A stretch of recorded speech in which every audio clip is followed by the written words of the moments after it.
Good morning. Good morning.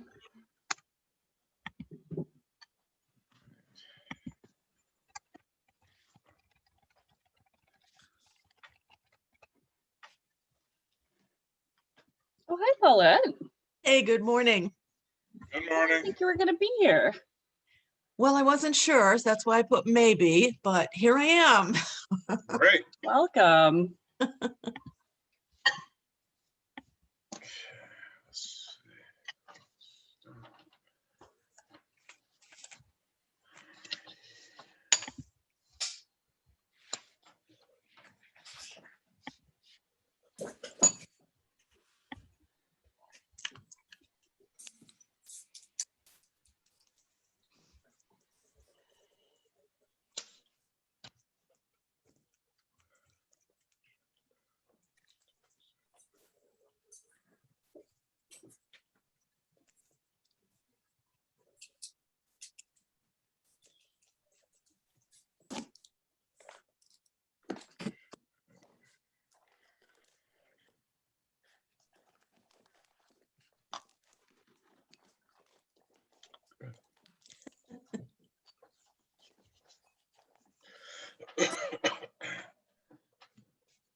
Good morning, campers. Good morning. Morning.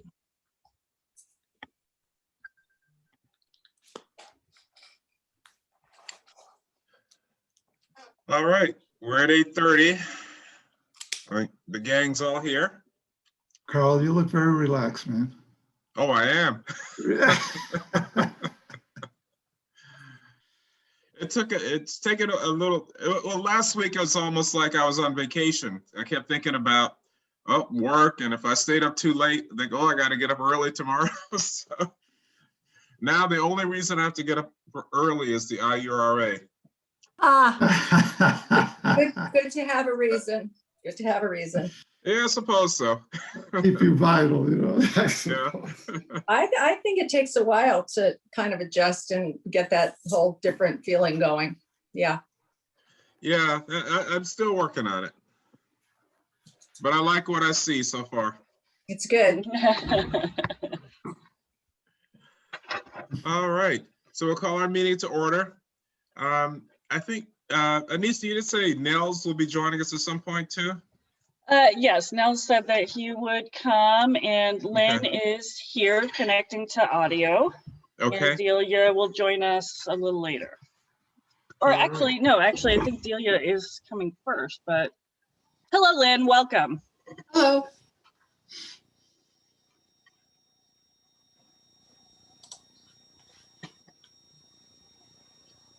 All right, and is there anyone from the public, Anissa, waiting to? Nope, I don't see anyone. Okay. So we have, excuse me. Because we didn't meet last month, we have minutes from 2 previous meetings. So let me get down on here. So if someone would like to move the November minutes, so I guess we'll take them one at a time. We have the November and the January 2021 minutes. So if someone would like to move the November minutes. I'll move them. I'm sorry, I couldn't tell who that was. Oh, Paulette. Paulette. Hold on, okay. I'll second. Fernando.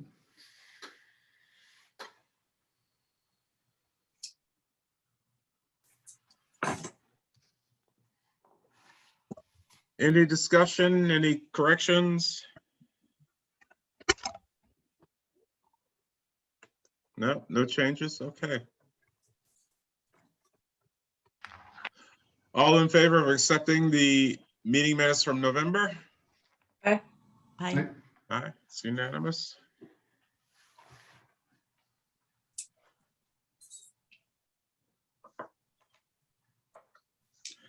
The next is the January 2021 minutes. I'll move that we accept those minutes.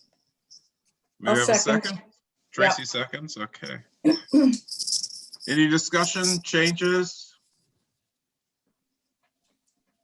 Okay, all in favor of accepting January minutes? Aye. All right, that's unanimous also. All right, excellent.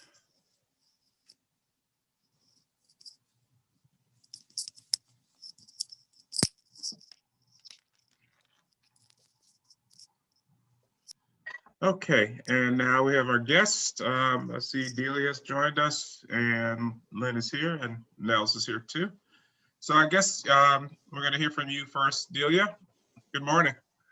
Morning. Hi, everybody. Sorry, of course, my one computer video wasn't working, so now I'm on my cell phone, so hopefully you can hear me okay. Yeah. Okay. Great. So I just wanted to report to you all, since we've been administering the emergency rental funds for quite a while now, that the program's going okay. We expected there to be overwhelming demand for this and the money to go out the door immediately, and that hasn't been how it's shaken out, despite a lot of outreach efforts and efforts to streamline the program for applicants and make it easier. And so we were just coming to you to present a proposal to allow this specific funding can go increase the number of months served. And so we wanted to see if that was something that was within your, basically something that you would be willing to allow for. I think with the federal aid coming, it's likely to come through DSS, is at least the sort of rumors that I have. And so we've gotten lots of requests from the folks that we've already helped for more aid since the pandemic has gone on significantly. And my thought is it's good to get this money spent and out the door on folks who need it before the new funding comes. Yes, Anissa? Yeah, just a reminder. I know we've talked about this so many times, but you already have the approval from IURA to do that. I think you wanted to remove the asset cap. Yes. And so yeah, but that is our strategy, is to increase the number of months, and then I will yeah, and then the asset cap is not a huge barrier. We haven't denied a ton of folks on it, but the county has removed it. And the real benefit is, one of the barriers we're seeing for folks is getting proof of assets. So getting copies of bank statements, or for folks who only have money coming in on the debit card that you get from unemployment, it can be difficult for people to get that paperwork. So we would reach back out to the people that we denied for the asset cap. And then the major benefit would be to new applicants, that we would allow them to just state their assets as opposed to asking for proof of those assets, which is hard for people to give us, no matter how much facilitating we try to do. It seems to slow the process down significantly. And so that's a change that's already been made outside of the city for the county funds. And we've found it to be helpful because we're just collecting a little less documentation from people. It makes it go faster. So I wanted to get your feedback on that. So as a reminder, from Delia had provided us with some information about city residents who had been declined for the assistance, and about a third of them, there were about 33 who had been declined at the time that we discussed this, and 10 of them had been declined because of assets. So that would be significant for us. And Delia, maybe, I know we've talked about this a couple of times, but were you looking for guidance from the committee about, in terms of, I know that you can go up to 6 months now, and you had thought about, you were thinking about a couple different ways to do that, and reaching back to people who've qualified previously. You could give everybody 1 more month. You could get some people up to 6 months. Did you want some guidance from the group on that? My thought was, based on the amount that we've spent currently, I don't want to offer the full 6 months, because my worry is that we would not even be able to serve the number of folks that we've already served.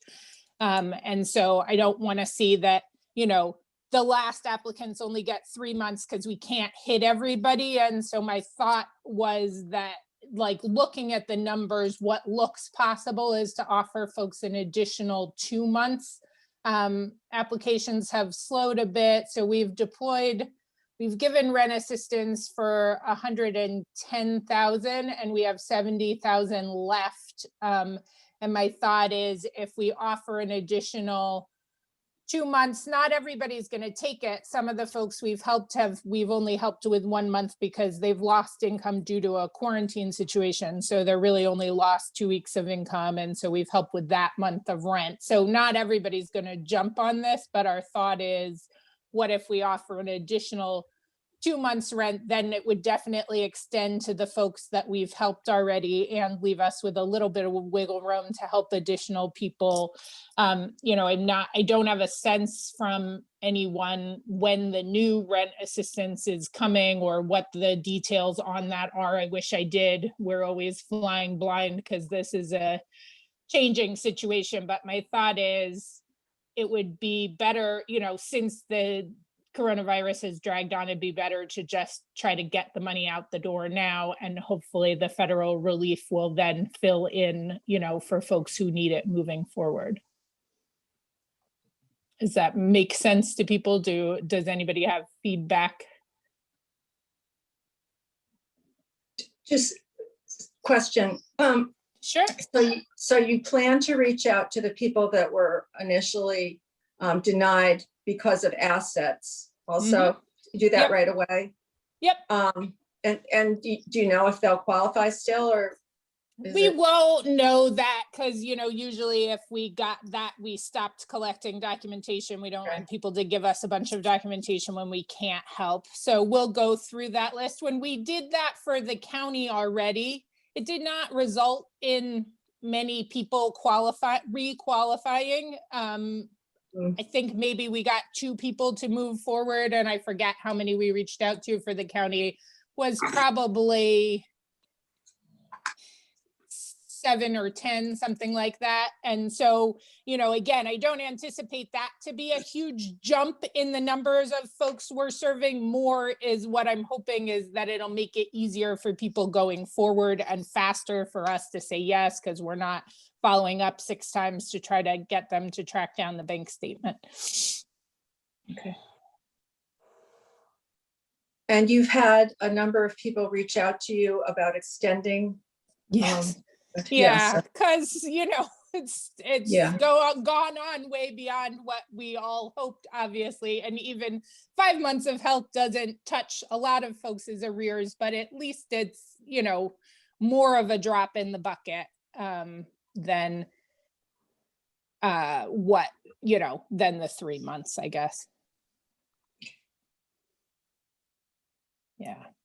And again, we don't know what's happening with this coming money, what the rules are exactly going to be.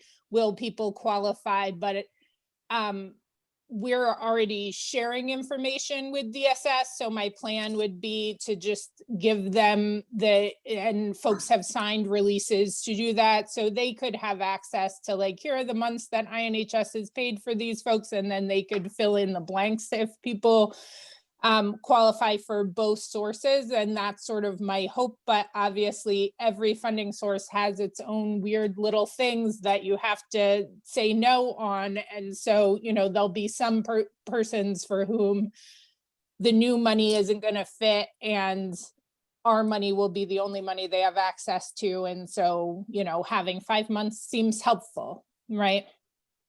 Yeah.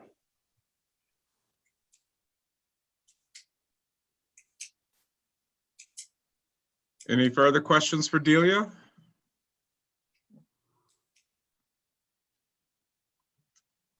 Okay, seems pretty straightforward. Thank you, Delia. Yeah. We're excited to reach back out to people and give them the good news that they can get a little more help. That is always a fun phone call to make. So Yes. we'll get right on that. Okay, great. Thanks. Yeah. And thank you guys very much. And so we will do the 5 months unless I hear that somebody desperately feels like that's the wrong strategy. We'll just offer an additional 2 months to the folks who have already applied and going forward. All right, thank you. I'll reach out to you after the meeting, Delia, to let you know what the result of this resolution was. Oh, okay. They're gonna talk about it after I jump off. I mean, the you call. can definitely do the 5 months already. Yeah. But as far as removing the asset The cap, asset cap will, you guys can talk about it. Yep. Okay. And, you know, we're happy to do either thing. We're flexible. We just always want to make it less painful. great. All right. Thanks, guys. Thank you, Delia. Okay. All right, our next guest is Lynn Truaim, also from Ithaca Neighborhood Housing Services. And Lynn's going to talk to us about the Founders Way project and a proposal for the Catholic Charities building that's located excuse me, within the proposal. Yeah, Morning, Lynn. good morning. So just to update people kind of overall on the project, we got all of our funding sources committed. Before we had the commitment from HCR, we had a session with them to ask them questions about Catholic Charities building. And they basically told us that the scope of work there was not going to be compelling enough for them to make an award of the CIF funds, which are the funds that they have for non-residential spaces that are associated with a affordable housing project. Primarily because there was such limited funding in this last round. They had, I forget how many, 50 some applications. They funded 11 in the entire state. So they had just really restricted amounts of money, and they did not want Founders Way to not get funded as a whole because we had included the Catholic Charities component and they couldn't fund the CIF portion of it. So they basically told us to take it out of the project.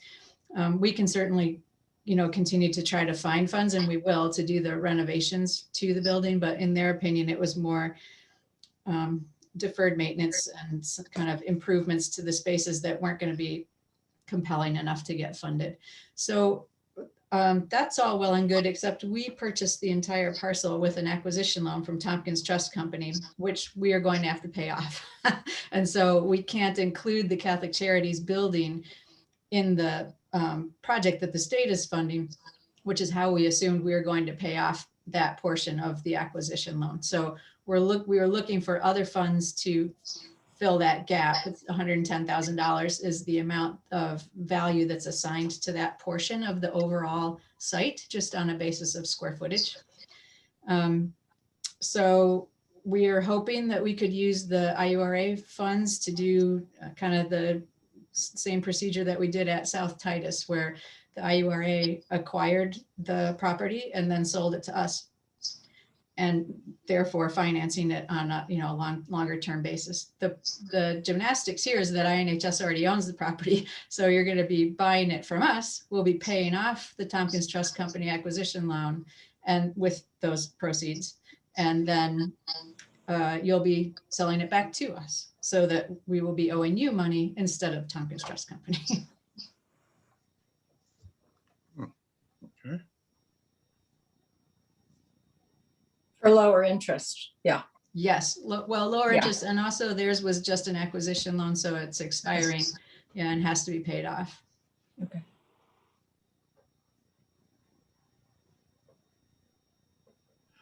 And Lynn, the sale back to INHS would be pretty much immediately, or within within a short time frame? Yeah, I think it'll be simultaneous, right? Oh, That's what we okay. did at Titus. It's really just a paper transaction, yeah. Because that was the only question I had, because if we were to hold it for any period of time and the maintenance that's required on the property, whether there would be any obligation on us or the agency. Yeah, no, you'll own it for literally a minute and then it'll become ours again, yeah. All right.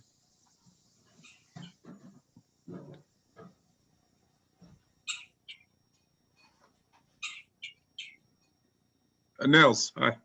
Hi, I just wanted to give you a little update on why we're going through a convoluted process like this to do it, because it'd be much simpler to just loan funds directly to INHS in this case. But because we received proceeds from a loan payoff of the Cougar Green project, those were considered non-federal funds, they're local funds. And the agency's authorization to make loans was raised as a question by the authority's budget office, which oversees organizations across the state. And they had made a determination that unless our authorizing legislation specifically authorized loans using IRA funds, we weren't able to do it with those funds. We can do it with CDBG funds and home funds and other funds, but not our local funds. So this is what we are authorized specifically in legislation to acquire property and to sell property. So this is our approach to get at the same goal by acquiring it and then reselling it back and meeting all the requirements of our legislation and their interpretation of our authorities and limits on our authority. So at the end of the day, it's essentially going to work out as a 2.5% interest loan that will provide more money than we're earning sitting in the bank and advance our mission of supporting community development and affordable housing projects.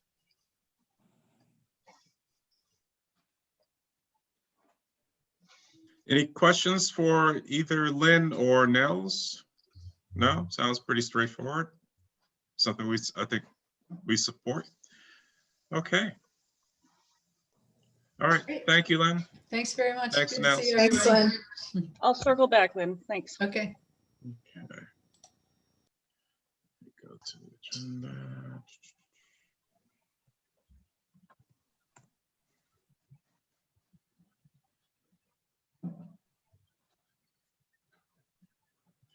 So our agenda then has us, next has us discussing, excuse me, a 2021 action plan. But I think it would probably be best to discuss and vote on the two about the two items we just heard. Excuse me. Okay.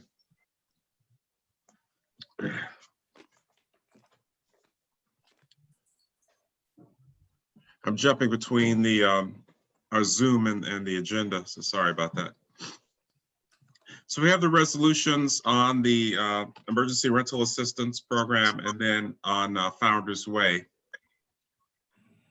So since those are fresh in our minds, why don't we take a look at those, take a vote on those two.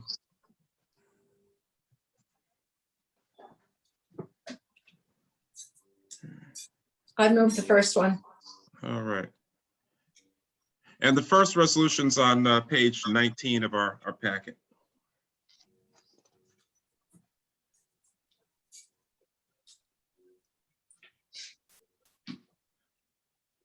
So it was moved by Tracy. Do we have a second?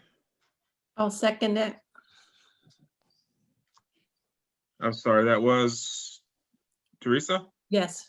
Okay.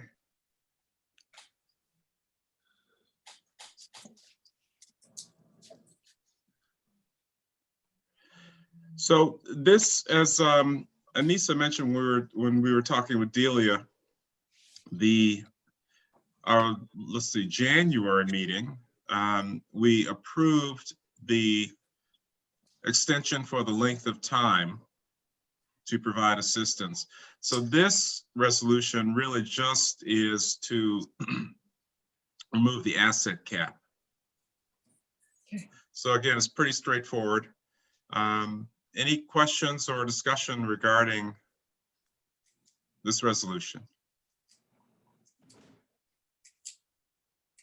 Okay. Then we'll call the vote. All in favor of approving this resolution? Aye. Aye. Aye. I can't see everyone, so I can't. Let me see. I didn't see you, Paulette or Fernando. Paulette, Fernando? Okay, so it's unanimous. Can I ask one thing?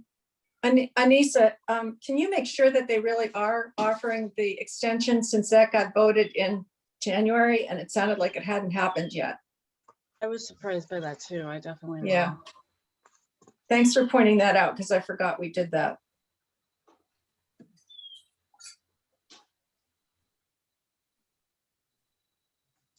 Okay. And then our next resolution, I'm sorry, were there any other questions for Anissa about this? Okay, so our next resolution, excuse me, goodness. Which is on page, starts on page 21 of our packet. This is the acquisition and resale of the West Buffalo Street property. So as Lynn just explained, purchasing from INHS so they can pay off the trust company and then buy the building back from us. $110,000. For a minute and a half, no. Yeah. Yeah, let's hope so, because we don't want to hold that property. I'd move that. Okay, Tracy moves. Do we have a second?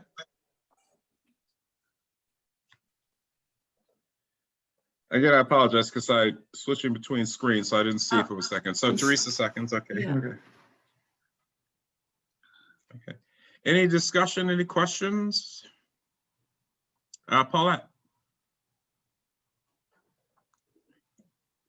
There you go.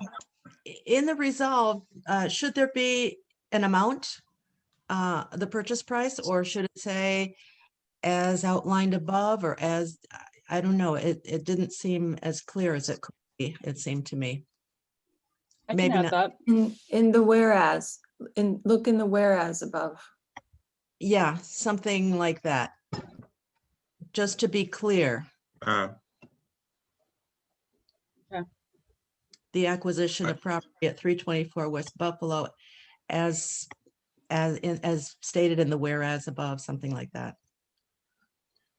Yeah, I mean, that first resolve does say, subject to the above listed terms. So what you're asking, Paul, is to be a little clearer in the resolves. Somehow. Oh, yeah. more specific, I should say. Okay.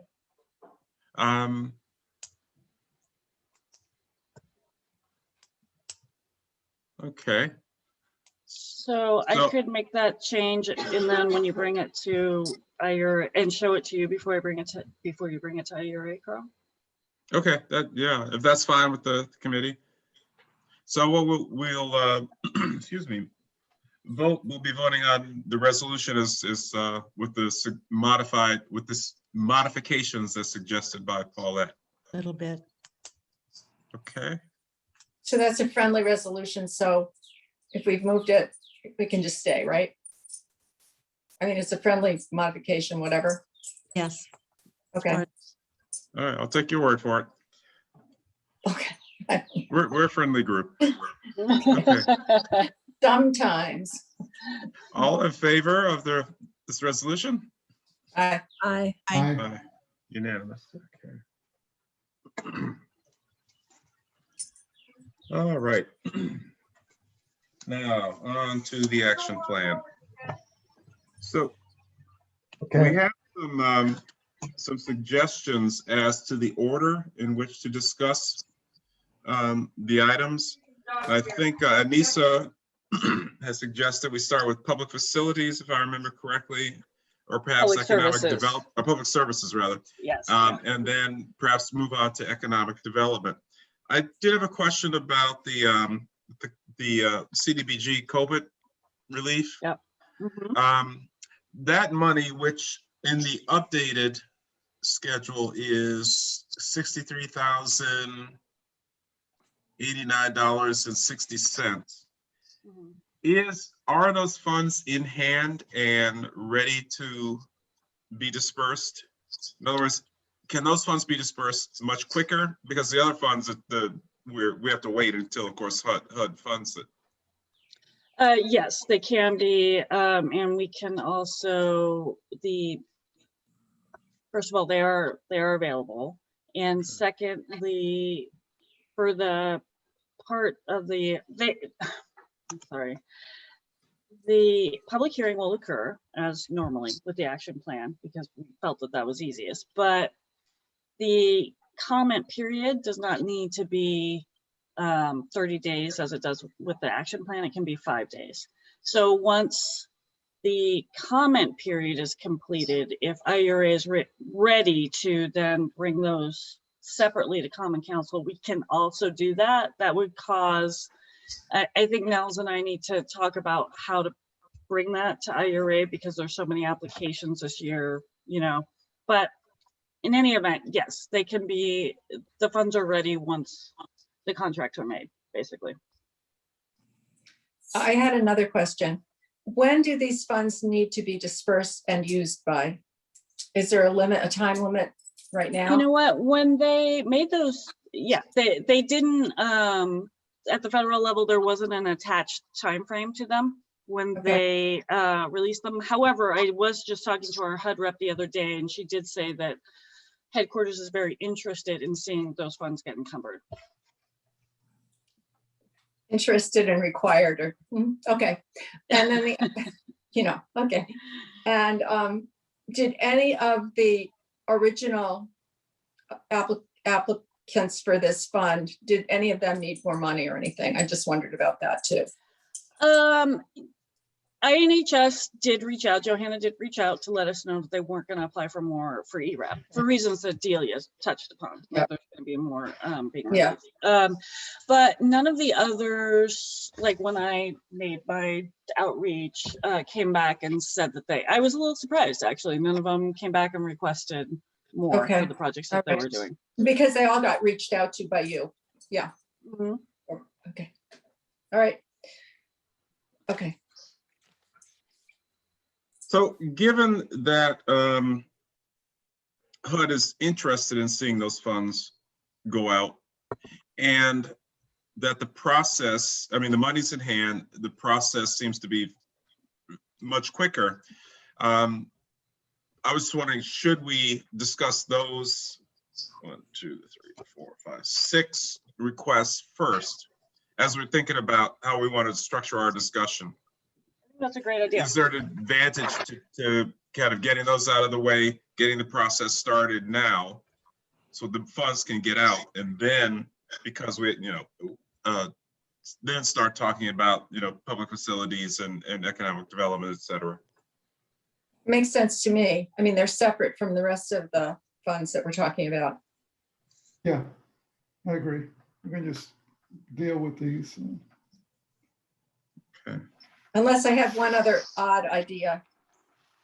Are there any that we got in our regular applications that would qualify for this money? Um, I didn't know. When I looked at them, I mean, I think you can make a case maybe for example, 211. I mean, they've done a ton of COVID related things, and they're still going to be doing, I think they're going to be approached to help with the federal rental assistance that's coming through. They didn't make a request for the COVID funds. That's the one that jumps to mind. That actually makes a lot of sense to me because the COVID questions about scheduling and applying for vaccination times have been going to them. Yeah, So- all the transportation is also going Yeah. through. they're doing everything. I mean, I think that's a good idea, Anissa, if we could do that. yeah, I think we could suggest it. I mean, Okay. Yeah. I mean, I think that's a strong application, actually, with good rationale behind it. okay. So we could, you all obviously could make that recommendation if IURA were willing to support giving them. I don't know if what you mean, I'm sorry, I'm sure you'll discuss if what that means is COVID specific funds, but not their action planning funds, or both, or however you want to do it. Well, if we're going to have way too many applications applications for money in the regular funding, and if we could divert a little bit more to this, especially for something as worthy as 211, I would be in favor of that. I hear what you're saying, Tracy, except that this COVID funding is also way oversubscribed. So It's what? it's also way oversubscribed. We have a lot more. I'm requests. talking about worthiness, I think, actually. Well, For okay. me, anyway, that's my opinion. Yes. I will say also, we wanted to point out, I think it's clearer on the matrix that you all got last night than it is on the one that I have. But there are some, this is a bit, might be a bit complicated to explain, so bear with me. But for funds that were returned to IURA that are from the 2019 or 2020 program year, those also can be redesignated for and act like CDBG CV funds. So those can be redesignated for a CDBG or for a COVID specific fund, and the public services cap to be removed. So that's about $30,000. If when you're reviewing the CDBG CV applications, you would like to give a little more, up to $30,000 more. We do have those funds that we can put through an administrative process and make them act like CDBG CV funds. Anissa, is that approximately $30,000 reflected in available funds? Is that is that part of the CDBG RU return funds, returned unused 40,659? Yes, that's the Okay. column. Yes. Okay. Yeah. And the other thing on those is we don't take administrative costs out of those because it's already happened, correct? Is that right? Or does it happen That- again? That is correct. Okay, That's my understanding. You don't all right, retake them out. okay. I have a feeling I'm not looking at the right document in front of me. Did you get What one? date? Yeah. What date is this? What is the So date? so you should have gotten a matrix last night on your porch. I think Nels delivered them. And so it would have had a date that was 3/11. yeah. Okay, let me go But to if the you're porch and looking at see. the- I haven't been to my porch yet. But you Hey, can look at the folks. one that you have. It's on the bottom of the. Sorry, go ahead. No. Nisa, I'm sorry, I may have confused everyone. I delivered those packages to the IRA members. I didn't get Oh, I'm I didn't get all sorry. the NI members. I didn't realize. Okay. I didn't want to confuse people with shifting things too much on them. So we can certainly make those available. They're not huge shifts in the funding though. It's just Okay. a clarification. I won't So worry sorry about about that confusion. I never can do the math. So Nels, I don't know if you have. I don't know if Charles put up the most recent matrix on the website. I'm looking for it. I can do that. I don't know Right, if only it's- Carl has got the hard copy of the revised one actually, and Tracy's Okay, is sitting Carl. on her porch where she's nowhere near. So, but I don't think it's really, if you're, unless they're drilling down to the, $3,000 and $5,000 issues, I don't think it's really changes the overall funding available for projects in a large way. Well, Wait a minute. isn't there like $30,000? Nels?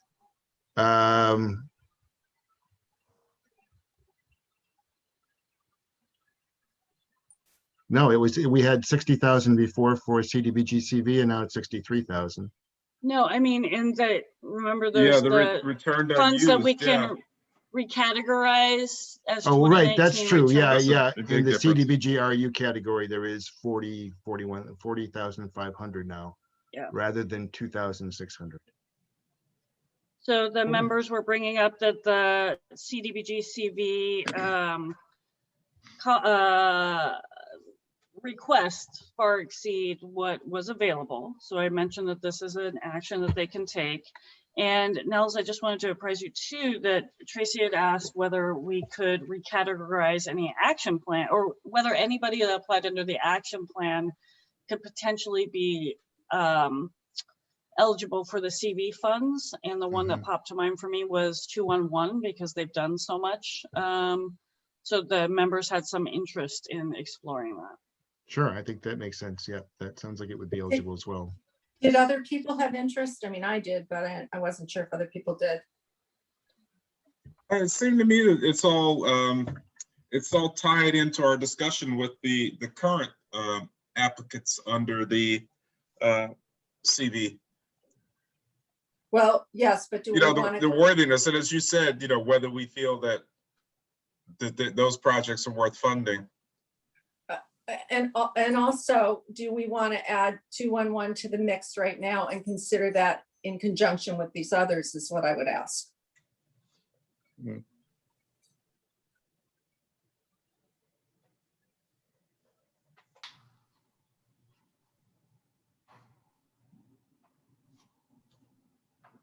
Silence. Yeah, I was about to ask, any thoughts, anyone?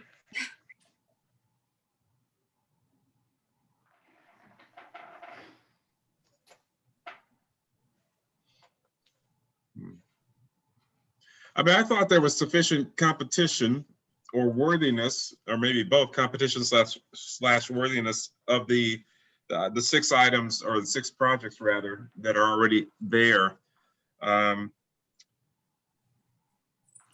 Yeah, I would say let's go through, I would say go through evaluation. If, you know, if we find that for some reason 2-in-1, we want to fund it, and I mean, we can look to move it to CV if that seems like the right thing to do, or Okay, the right so we just strategy. know, so we just know it's a possibility, but we're not Yeah, considering it as a primary in there right now. Okay, that's fine. Right. Yep.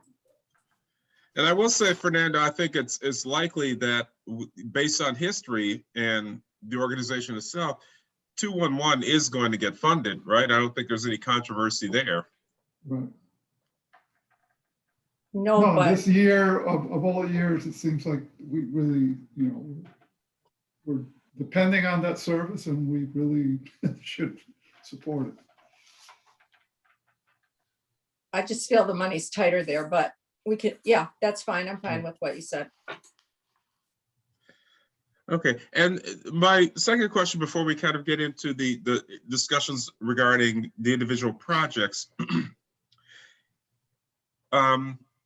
So we meet again next Friday. I believe it's, lost my dates here.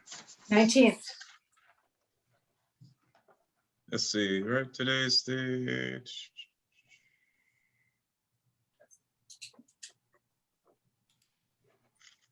Right, the 19th, sorry. Yeah, so next Friday. How far are we trying to get today, as far as we can get? So how many, so we talked about kind of the order that we want to talk about. So start with the CV projects and then move on to public facilities. And after that, Services, public services. Public services, sorry. That's the one that keeps leaping out at me, maybe because it's in yellow on my copy. Public services. Then we just want to see how far we get. So kind of commit to those 2. And then see then if we have time for economic development.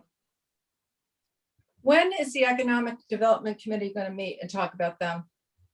Let's see. That is on our calendar. Let me. I mean, Actually, economic development already did do their first review. Okay. They did that on Tuesday. On Tuesday, Okay. yeah. I mean, I'd like to hear what they think about those things as well. Nels, do you want to hear that from Nels? Do you mean? No, not right this minute. Oh, but- okay, all right. Yeah, sorry. But yeah, I'd like to hear, because that's what they focus on, as opposed to we look at everything. Yeah. Okay.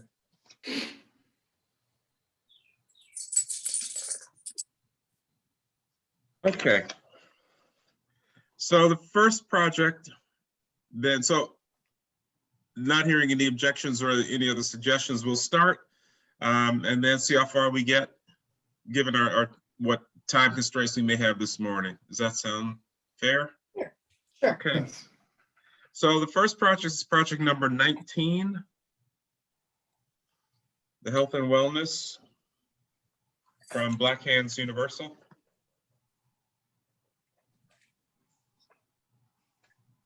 Yep. Okay. I will say this is the first I'd heard about this project, and I thought it was impressive that they served so many just from one location in a short period of time. Carl, But I'm sorry, Paul. this is Paulette. Would you clarify where that one location was? That I wasn't sure where this was happening. Yeah, that's funny. I was actually about to ask Anissa that because I wasn't okay. clear either. Okay. So they were providing smoothies in the jungle.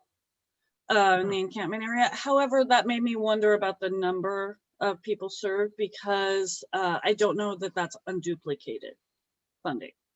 I mean, unduplicated numbers of people, if they, because their method and how they mentioned that they were going to measure was by counting the number of cups distributed, which makes sense, but that's then how many servings, not how many people were served over time. Does that I make sense? I thought they Okay. were also on State Street. They could have Was been, that actually.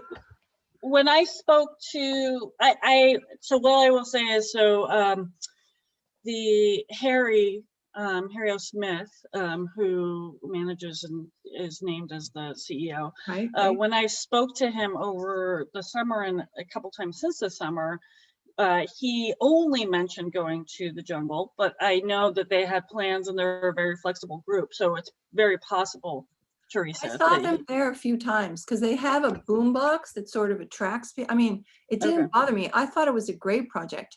And was it behind the fire station or in St. John's or in John's whatever parking lot? One of those on the other side, the odd numbered side, the 300 blocks somewhere. And they were just giving away smoothies. So then that's very possible that they reach many more people than the jungle. Yeah, I mean, they had a ton. I think at the beginning, cleaning up the cups, it was kind of like when the college students have a party and there's like, but then they organized people to clean that up. So I mean, I was impressed with their approach to it. Yeah, I would be surprised, even 5 weeks, 1,700 people, even at the jungle, that would be, I think that would be really, people would be just cycling back, drink a smoothie, go back to the back of the line and go through again. So they probably were in other areas. It's a large ask. So it's all for materials and supplies that they're asking for us, right? Well, there's also the van. Yeah, there's a van here. I called that, I think they called that materials and supplies or something. Okay, I'm sorry. Yeah, a van is a big buy. Yeah, $10,000. It's not necessarily compliant. That's not, I mean, under general CDBG rules, it can be done. It's not necessarily the easiest thing to do. Can you buy a van for $10,000? Are they talking about a really I'm old assuming. van? Or is it renting a van or? I'm not sure. Yeah, that was the thought I had too. It seemed 10,000, even though it's the largest part, the largest single item, it did seem low for a van. Oh, it is very low. I mean, But they may have an agreement with someone. yeah. I also wonder if they're, I'd be curious to see how they use the van. I mean, I wonder if they can just get the car share van for 2 hours when they do an event. And that might be a lot cheaper than having a vehicle and paying insurance and maintenance and gas and everything. It just, Yeah, that's a great it depends idea. how they use it. And I know this is the kind of thing the car share would be happy to. You assist. have any transportation expertise there, Fernando? Not at all. It just seems common sense. Well, it's just realizing the true cost of owning a vehicle, that it's, you incur a lot of costs when you purchase a vehicle. The other question I had is it's talking about hiring youth. It seemed like maybe it's a summer jobs program too. Yeah. And they get paid. Yeah, Stipends, yeah. but not a lot. Because I think it said something like 20 youth or part-time youth or something. And then they were talking about 3 sites this year, so it would be good to know where those sites were. Yeah. And how did they distribute stuff last year without a van? Yeah, I think these are all good things to ask them. I mean, again, my knowledge was that they were distributing the smoothies in the jungle. And Black Hands Universal is like situated or kind of works out of West Village. So the distance isn't that great. And maybe they had volunteers that were able to bring some of the things daily. I know that they stored some of the items very nearby. So they didn't have to haul them there every day, but. Okay. I'm not sure how this is so related to COVID either. It seems like a program that would keep going. It seems like maybe it's partly a summer jobs program, which we certainly need more summer jobs for youth, et cetera. But it didn't seem particularly COVID to me. What struck me is, and I think they mentioned it in the application, what struck me as being COVID related is one, nutrition. So, the smoothies they try to make them very nutritious, which makes sense if you're, feeding people in the jungle. But also the yoga component, which indicated, and I think it mentioned here about just how to cope with stress and the relaxation component. And maybe both of those are relatively minor when we're thinking about funding that falls under a COVID banner. But I think that's what I got out of this. Those are the two components that related to COVID. I'm also reading here that I'll read it right out. We allowed for teens that had no options for employment due to COVID to work and expect to hire up to 20 kids this summer.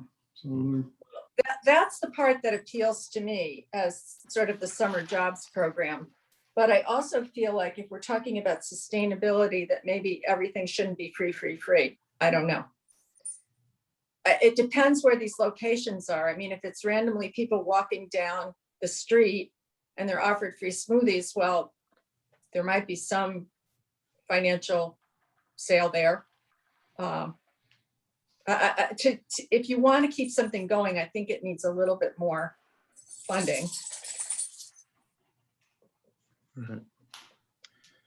And also keeping in mind that the request for 38,000 is more than half of the funds available. So it is a very large ask. Yep.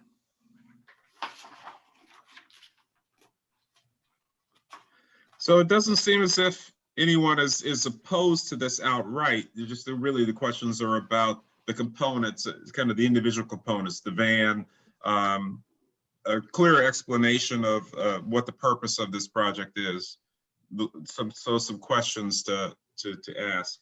Am I correct that no one is really opposed to this outright, or do we want to just look at the other projects first? I'd like to look at the other projects first. As you said, it is a big ask. It would take, quite a bit of our funds. And I think some of the other projects are strong too. Okay.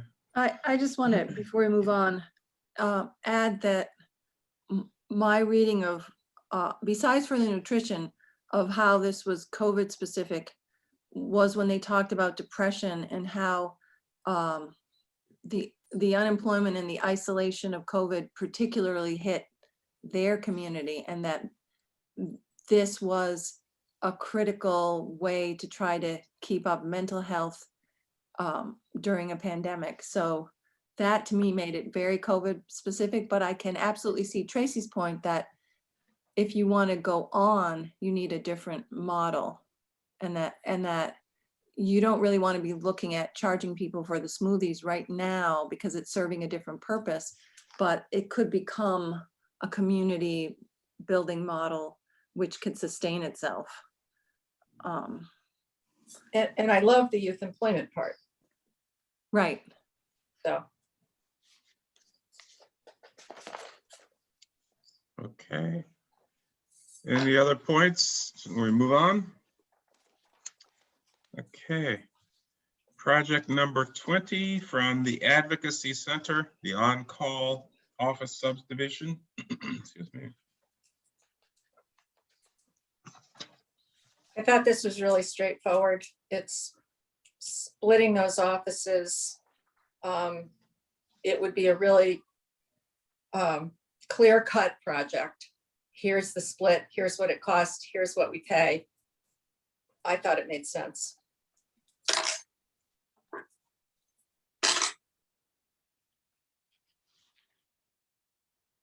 Other thoughts, comments?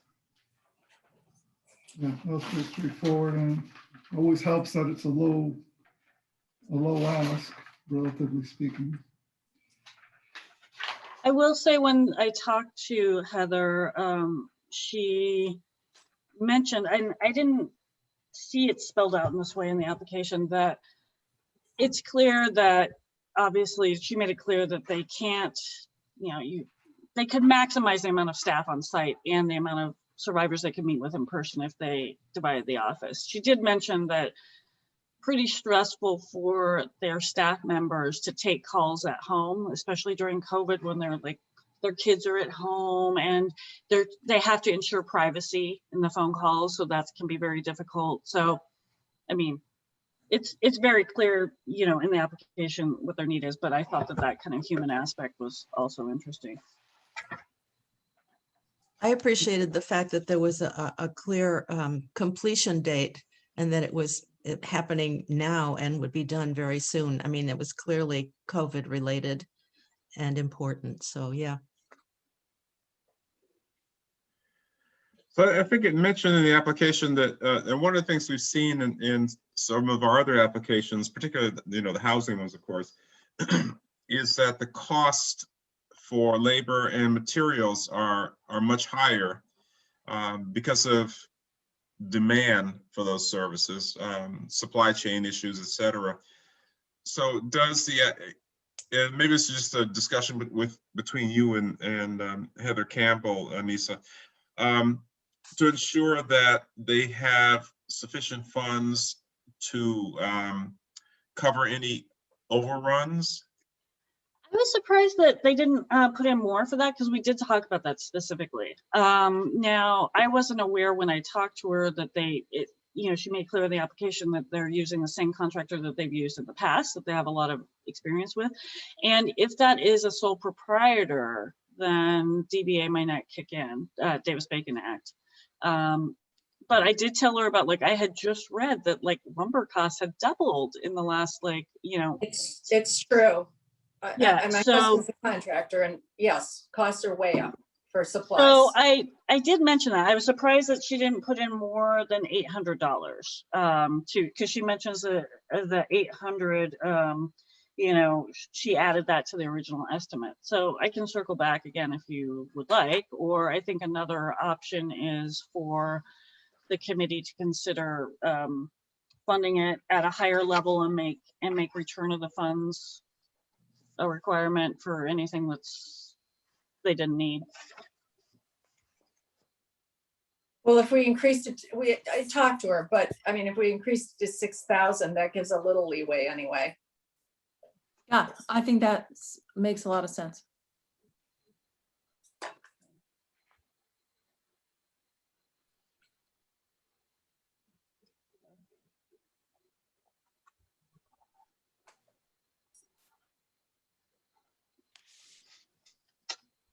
Okay, so we will pin that in for 6,000, which is a little bit more than they're asking for.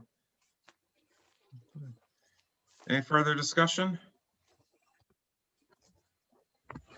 Okay, project number 21, Ithaca Farmers Market.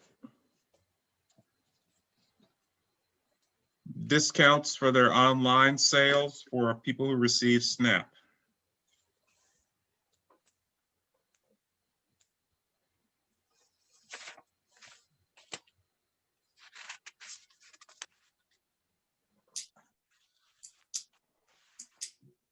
I can see this was an exciting one.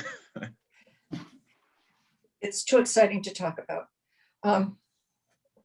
So with this, there are people that are shopping online now at the farmer's market. So they have some stuff already set up, but they're talking about expanding it. And then they said they anticipate once sufficient customers shop online, it will sustain itself through the margins set by the farmer's market to cover the cost. So I think they're saying that they could cover this 40% discount. They're just hoping to get enough shoppers interested in it to make it continue and be sustainable. Right? Can I ask, Okay. Anissa? I'm not familiar. Have you been able to use SNAP if in person at farmer's market forever? Yeah, for a long time. Yeah. And they know how many people did that and they have some data, or they, okay. They didn't talk to me about the data that they had, but I know that, yes, people have been able to use their food stamp benefits for a long time at farmers markets. And I would wonder about how many online customers they're having now. I know they started this not that long ago. Yeah, it's a very new response for the farmers market. You know, I think that when they met with me, what they talked about was, you know, trying to flexibly find ways to, I mean, it benefits the farmers and it benefits the community, right? And they were really looking for and struggling to find ways to connect farmers and customers during this time of COVID with social distancing. So it seems like a very, you know, something that they evolved very quickly. And the SNAP customers could use online ordering now, even if they didn't get the discount. Is that true? Well, this was the part of the application that to me, I felt like I needed more clarification, because what I thought, and I don't know if this is answering your question, Tracy, but what I thought they were saying is that the online, I thought that there was some barrier that people with, they used to be called, or they have been called EBT cards, the benefit cards, for some reason couldn't use the online ordering. That their card did not allow that, is what I was reading, or what I thought I was understanding. So that's a point of clarification I could make. Mm-hmm.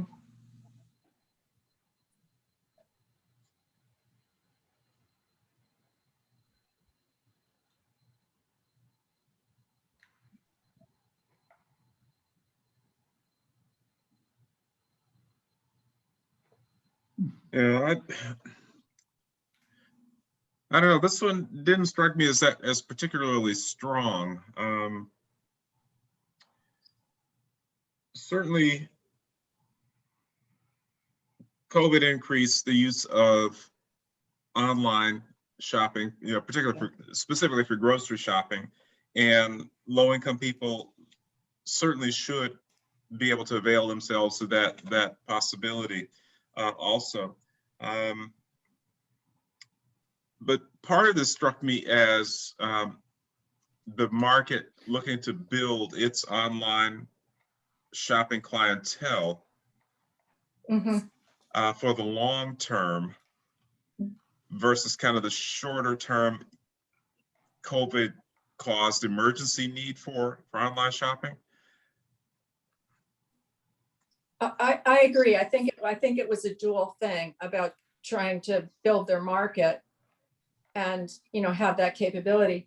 I don't know whether the farmers market is now allowing full capacity. Used to be wall-to-wall people. And I don't know whether they're still limiting the number of people going in. So, you know, that's another way they've been constrained. But I agree with you. I think that it's partly that. It's kind of a business thing to me too. Yeah. Question. Teresa? Okay, so you were able to use your SNAP at farmers market. Other people use farmers market. Now, COVID, they have an online thing. Is there a delivery cost, a cost for using it? Because they say they will get these orders and they will deliver it to these places.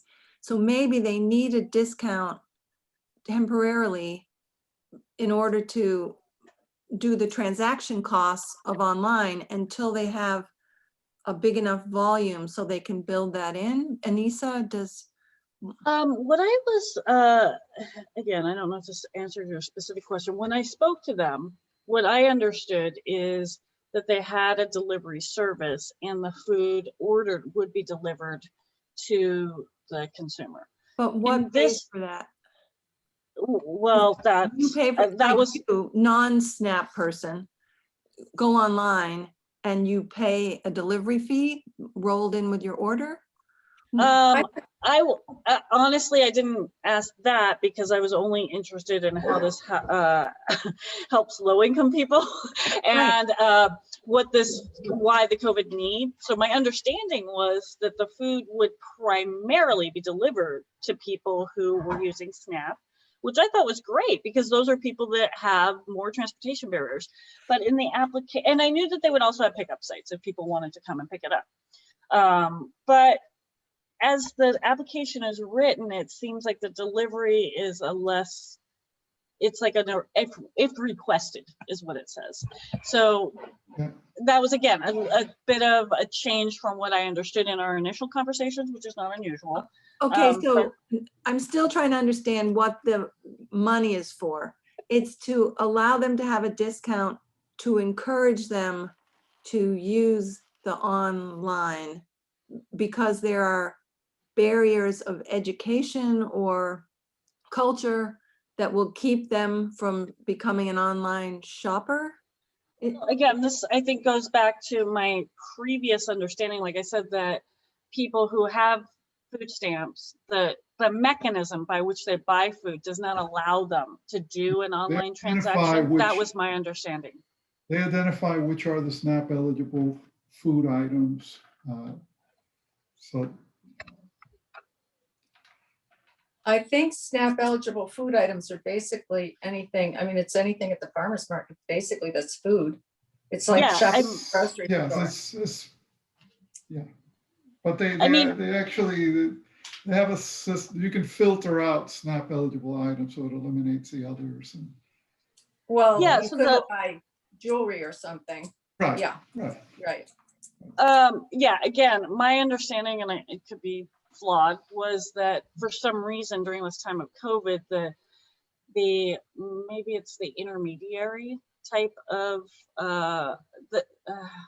whatever the system that was used to create the transactions, for some reason the EBT card could not be used. Unlike like when you go to a farmer's market and they just swipe the card like a regular credit card or whatever, it seemed like that was a barrier, but I'm not seeing that in here. But how So I can't answer your question. I'm wondering, how does a discount overcome that barrier? They're then paying without their SNAP, but with a discount? That's what was unclear to me. Yeah, it seemed Okay. like, then I was like, so because they didn't spell that out, I was like, okay, so is the discount to lower the price of the food so that people could maybe use their EBT card in traditional quote unquote places like actual grocery stores or actual in-person transactions, and then be able to afford this? It wasn't, honestly, I had that question myself. Okay, It seemed like it was trying to make the farmer's market more affordable, but I wasn't sure either. I guess the question of where this money is going is a question I had as well. They're planning to hire up to 8 part-time employees. So is that included in this? Are we hiring staff for them to do pickup and delivery? When I talked to them, they mentioned the part-time staff, but Yeah. when I talked to them, they had a delivery service, a local delivery service. So it wouldn't be like they were creating jobs. It would be like they would be outsourcing that to the delivery service. I think that part of our costs are toward that though, aren't they? Yeah, I mean, Yeah. But they did mention that I'm sorry, I should clarify. The delivery service, they weren't hiring people, but they did mention that it would create seasonal employment. So is the seasonal employment piece a COVID specific need? I'm not sure. Although you mentioned in terms of the Black and Universal project, the youth employment, for reasons that you articulated, could be seen as a COVID specific need. Here, it was a little more tenuous, that connection for me. Yeah, I'm reading here. It seems pretty clear. The grant funding will be used to pay 40% subsidy for SNAP orders. And then below it says, farmers market, Ithaca Market farmers will benefit from the revenue. I mean, so the money is still going to go to the farmers or the sellers, but it's just, they're helping subsidize SNAP sales. And I don't building know their that- customer base. I don't know that they want the money to pay for, to build a customer base. I don't think they're. I don't using know the that money they're to building the build it. customer base. They're just trying to retain customers who haven't been able to come to the farmer's No, market. who either maybe one, but previously they could. just, Could be either. they're providing an online incentive for. thing. But, Yeah. but the idea, oh, excuse me. No, you had started, Tracy, go ahead. But I think their idea is that after, I think it is building the base, because then they say they anticipate the system will sustain itself through the margins set by Ithaca Farmers Market to cover the costs. Full paying customers would subsidize the margin. So it seems like they have their little sustainability plan for this idea.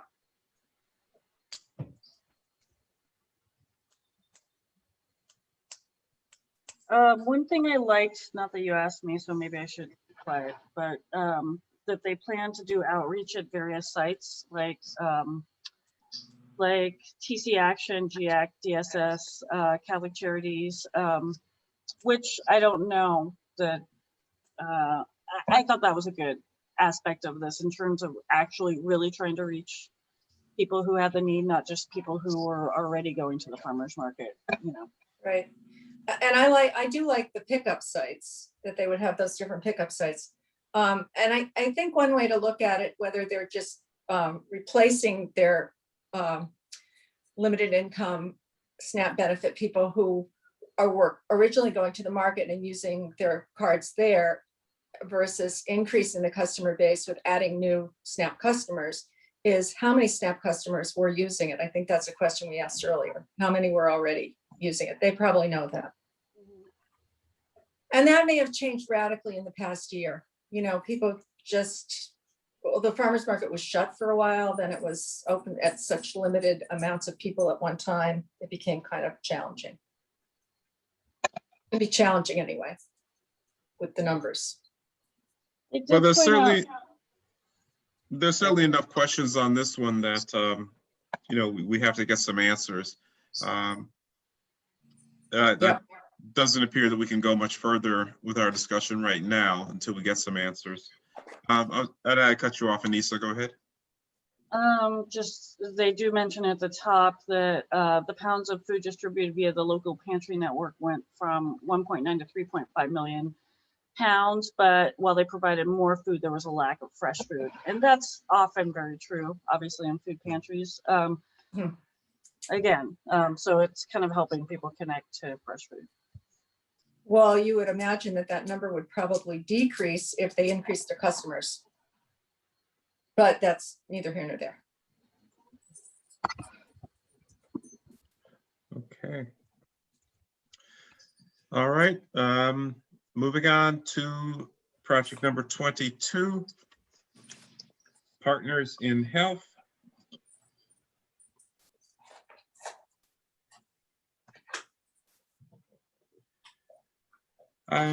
I will say I'm not too excited about this one either. A worthy project, but just in terms of the limited resources.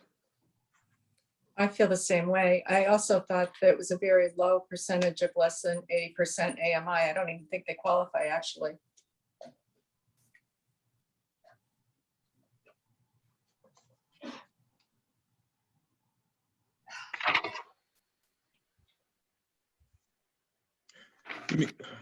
Do they, Anissa, or not? It's less, it's Yeah, no, 30%. they would, yeah, they would definitely need to be 50%, at least 51%. And they're only 30% city.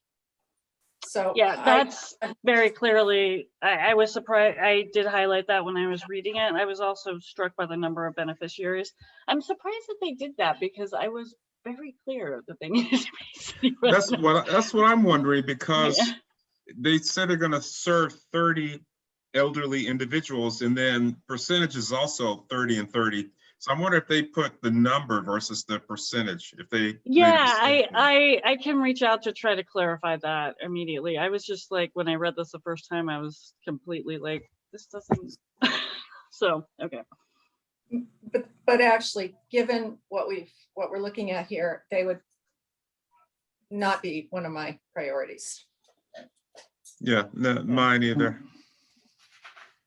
I had trouble seeing it as COVID specific because the goal of health literacy is going on all the time, and yeah, COVID, you have different concerns, but I don't see a new thing. I don't know. I need to be convinced of that, but Well, we need to let go Yes. of some things here, so. Again, when I spoke to them, they were speaking of the need to educate people to the value of the vaccine, but I didn't see that reflected in the application. they're just gonna do 30 individual people. No, they're also going to train healthcare professionals. I think it's maybe about the business too. 25 professionals to serve older adults also, Okay. yeah. But I don't, no, can we just, Yeah, unless there's other support that hasn't been expressed for this? No? Okay. Project number 23, HVAC upgrades for St. John's. And we've heard about this somewhat as we've talked about, well, actually for the past year, as we talked about capacity at the shelter. 20,300. I thought this was really Okay. straightforward also. Yeah, yeah.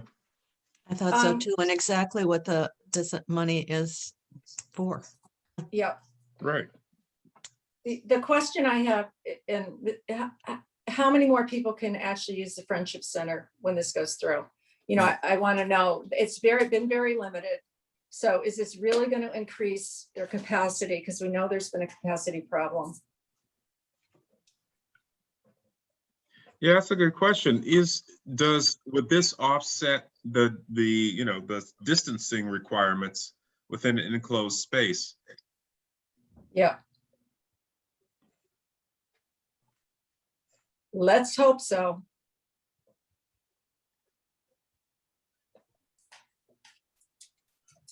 Okay, seems to have pretty strong support. Okay, and then the final project is number 24, a sanitation station. And again, something we've talked about, to be placed somewhere downtown or to be mobile. We're going to put it on wheels. We want it on wheels. And Anissa has certainly mentioned the need for this, and I think it's outlined pretty clearly in the write-up too. So just to be clear, this kind of came out of your discussion that you had earlier. I had done some investigation. Teresa did an amazing amount of research, trying to incorporate what I heard in the previous discussion. For example, Tracy was very interested in seeing a restroom, if there were to be one, placed on city land and near the commons.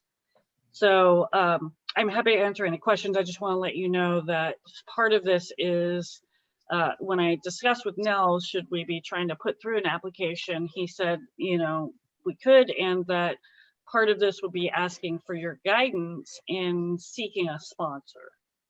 So it seems like the city now, just Wednesday, Joanne Cornish, again, in our staff meeting, talked about the need, like the CWP workers Still having a great quantity of work to do in this area. And she and another planner in the department, Jen Kusner, met with residents and business owners at the 100 block of State Street, because this was one of their concerns and many issues that they were having in the 100 block of State Street. So that's just a little update. The 100 block of State Street is which Sorry, one? West State Street. It's the one that's Okay. closest to the Commons. So where the Okay. State Theater is. State Theater, yeah. Okay. Oh, yeah, Um, okay, got it.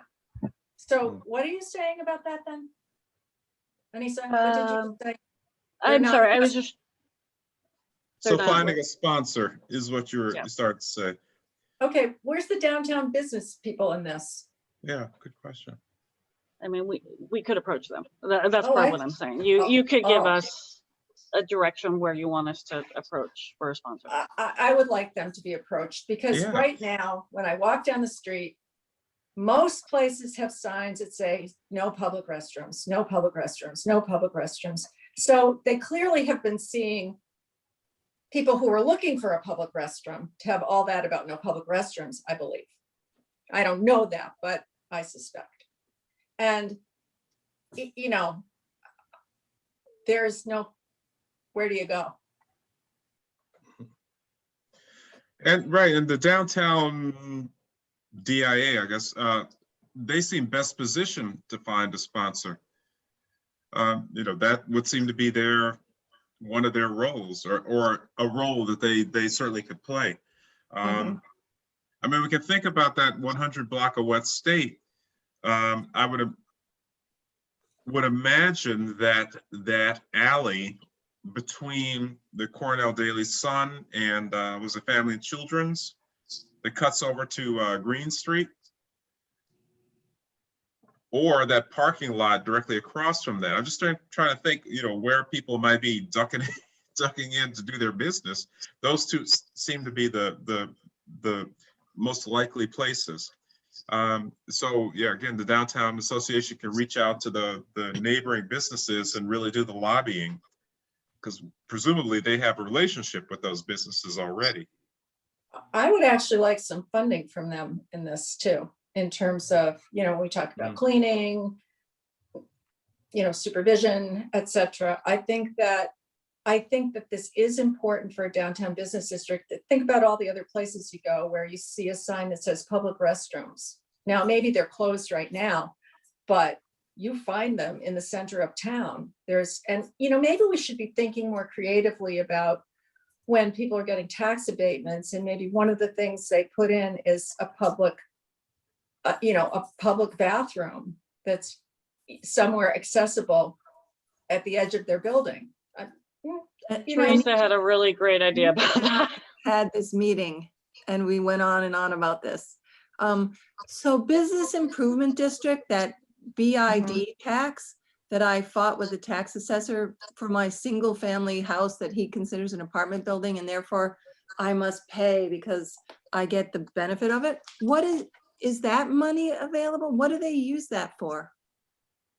I pay a special $2,000 a year for my house next to Shortstop Deli that my people live in, because it falls into the Business Improvement District, and the tax assessor won't recognize it as a single family house because 7 people are sharing it. Therefore, it must be an apartment building, and therefore it must pay into the BID. But, so I mean, I've paid, as long as I've owned that building, enough for 2 of these places. But who gets to decide what happens with that money? Supposedly benefits the businesses in the Business Improvement District. Hi there, Nels. It's like he's like Nels, comes you from were above. lurking. Nels was lurking. I did hear your question, and the funds flow automatically to the Business Improvement District itself and its governance self-governance and how they allocate their budget. John Guttridge, I believe, is the president right now. Oh, So wow. it goes through they have a plan they develop each year for use of their funds. Some of the initiatives this year, they shifted in mid-year with pop-up retail spaces and pop-up restaurant, subsidies for lower rents for filling some of the vacancies. So they do have Gary Ferguson would be the direct contact person to ask about that budget, but I think you could approach John Guttridge as well about that allocation of their budget, and which does include kind of the ambassadors downtown and gardening activities, as well as, economic development initiatives. So I think they would be a wonderful collaborator on this project. You're saying that it could possibly pay for this. How much Well, money? I'm saying that they have already allocated their budget for this Sure, year. but in the future, Right. in the future, they could fund a bathroom. So how much money each year do they get from these taxes? The Business Improvement District budget is equal to 20% of the city's tax revenue from the properties in the bid. You're on your property on Geneva is, Albany? Geneva North is Geneva, next is to just on the North. outside boundary of the bid. But and I so- pay 2,000 a year on top of my other property taxes. All right, Right. and we don't want to get too far into No, I this. just want to know this rabbit hole. how much I should go after John Guttridge. And, you It know, looks like a big amount. Go how for a big aggressively I amount. should be like, Yeah, you should. Yeah, all right, because- thank Okay. you. Yeah. So, Fernando, you had a question? Oh. No, Oh, no, okay. So one question I had about this is that the cleaning. So I see that we're building in once a week, which I think is going to prove to not be sufficient. No, I just wanted to say that that's the base level that is offered, and then you can pay for more daily. Right, but $45 a day? That's kind of ridiculous, I think, but Would you want to clean up? No, just kidding. Maybe I've got that's the why. time. That's not what you want to be doing with your retirement. Right. Volunteer. But yeah, I think, you're right. Once a week is just the base. And I think we'll prove that we'll have to set a new base probably fairly quickly. Well, two things I wanted to point out. And since Nels is here, it's always good to have his expertise. But I just want to remind people that, and Nels, correct me if I'm wrong, that we do, the CB funding still does have to go to majority benefit for LMI people. So that needs to be considered. I mean, I think there's compelling reasons, as you've all mentioned, for having the bid involved, just as long as the bid understands that it cannot discourage people who are homeless from using the restroom, because it's not just for customers of businesses, it's for people who are, the funding needs to be directed to an LMI population. And it's a hard population to count, as I tried to articulate, but just putting that out there. And I also wanted to say, when I spoke to the Commons maintenance supervisor, Dwayne Ross, they do have the, I think it's electrostatic sanitizing machine that can do the outside of the building. And I'm assuming that I could use it on the inside of the porta potty too, but it won't remove debris. It just sanitizes places that people have touched. in our discussion about the DIA, I think, their role, if it's not in helping to fund a facility like this, it may be in helping to maintain it, and they may have other roles that they can play that are useful. Usually getting cash is not easy for an agency like that. But they have Teresa, some capacity. could you designate your tax part to the porta potty? I would love It that. would be like a tax statement. But I think if we do this, it's a one-year demonstration. And I think it would need to be taken over by somebody like Downtown Business. And I hope that they would see this as a benefit for the whole downtown area of which they're in charge. And I'd also say they're aiming for State Street too now, so they're probably coming at your other property, Teresa. Anyway, then you'll really have some clout with the porta potty discussion. So, but I wouldn't want to see us in this forever. I do think you can justify it as a COVID expense right now when we see all those closed signs everywhere. And I don't know. I mean, again, the flexibility for you all is it doesn't have to even be 1 year. It's a, you know, it can be as long as you want it to be. That just feels so powerful.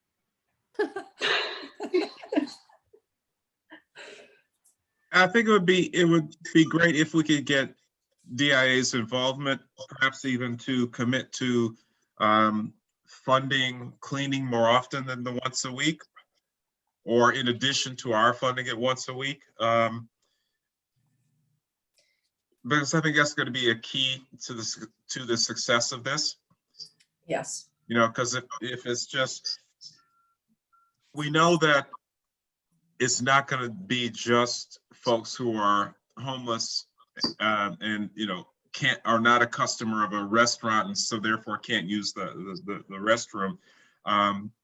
When the bars close, you know, college kids, people just walking around, whoever has the need. So it's going to be important if this is going to be successful that they're maintained, that people feel that it's not just an eyesore and a nose sore, if that's the word. You know, so yeah, let's see what they say. But DIA's involvement aside, again, this is something we've talked about and we've certainly heard the need for it. Is there support for this as, you know, and we reassess it in whatever term, you know, time frame we determine? Yes. So go ahead, have it placed and then get some reports back and see how it's working. Right. I think it's a really good trial because we're seeing the need. You're hearing from city staff that there's a need. And Nels, what do you hear? Anything?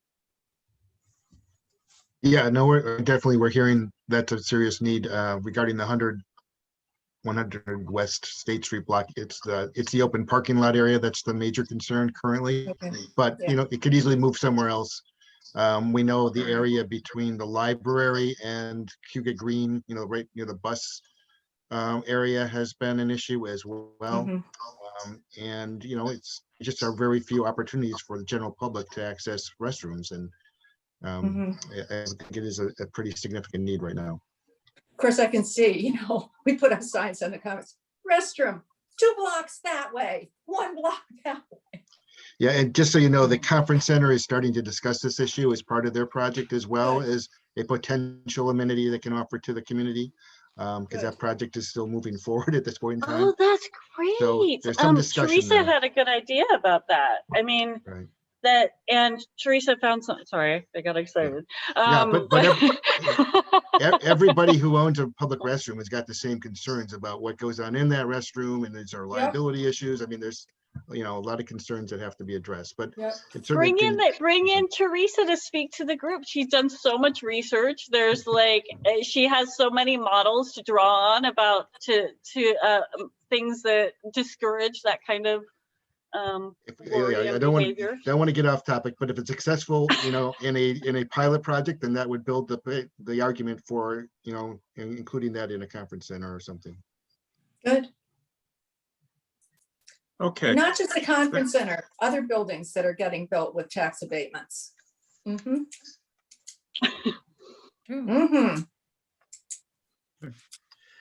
All right, so that's, I just want to recap this CV. Conditional support for Project 19. There's certainly several questions about that. And the largest single component was the van at $10,000. And so some real questions about that. Fernanda had a suggestion that they look to partner with Ithaca Car Share.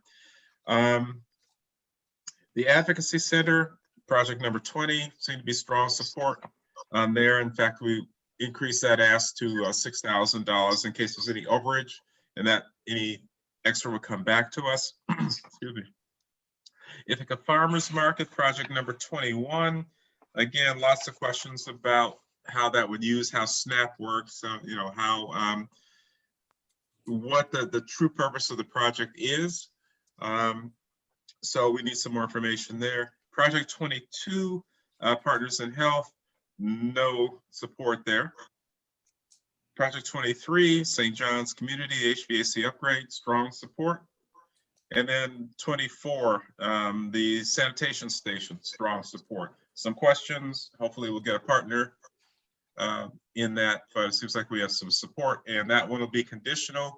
We'll get some reports back once it's set up, and then we can determine whether we want to continue with it or pull it after a month or two. That sounds good. So, The okay.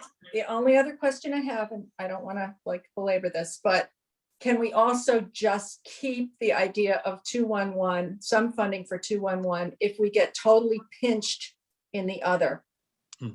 Yes. I don't Okay. know if anybody else likes that idea. If nobody does, tell me to stop talking about it now, but No, it's a No, good idea. I like that idea. I Anissa? also wondered, I was surprised that 211 didn't ask for more, honestly. They just asked what they always ask for, and we talked about that they've done a lot. So are you talking about it funding them exclusively through CDBG or CV, or supplement? partially. Okay. Or Whatever we can squeeze in there so we have more money in the other if we need it. Yes, Okay. I'm not talking about an increase in overall funding. I'm talking about, you know, making that whole, but it might be from two different sources of money. Do other people like that idea or no? Yes. Yes, I mean, Okay. yeah, Yeah, we'll just have to determine if we actually have to go there. We may not. have to Yes, go there. yeah, and I'm not Okay. saying we do right now, but it just keeps an option open. even with the elimination of Project 22, which was the Partners in Health, that was $20,000. So we're still over budget by what, over $30,000. But we still have within that category. questions. But we still Well, have I- questions. Yeah, Right. I'm not saying just the one definitive cut that we made so far. So we're Right, still over budget right. there, absolutely. but certainly I think 211, keeping that in mind, yes, Okay, thank you. not opposed to it. Project 19 has a problem in that it's too big for the funding, you know. Right. And, you know, we have enough funding to cover all the ones that we liked, including the farmer's market, assuming we go with that. But the one for, you know, when you ask for 38,000, when there's only 6 available, it's a real problem right there. So if there's a way they can scale down, whether it's the van or otherwise, I guess we can reconsider that. Okay. All right. Ready to move on to public facilities? Let's do it. Yes, Okay. I'm sorry, public services. I keep doing that. I thought you were making a joke. No, I had actually made a note about which was next, but I've written it on another piece of paper. So public services, sorry. 211. Oh, and which for a time check is 10:06. So I think hopefully we've all allocated extra time. We know this time of year and we're getting to these projects that these Yeah. could be long meetings. Okay. Okay, so project 14 is our first one, and that is 211. how ironic. Right, and a request for 25,000, and as Trish said, you know, that, as Nisa said, rather, that is, they have an increase what they're asking for us, asking from us, rather. This is you know, 211 is an old friend. We all, I think, recognize the value of this service. I would think I can speak for everyone and say there's very strong support for this funding.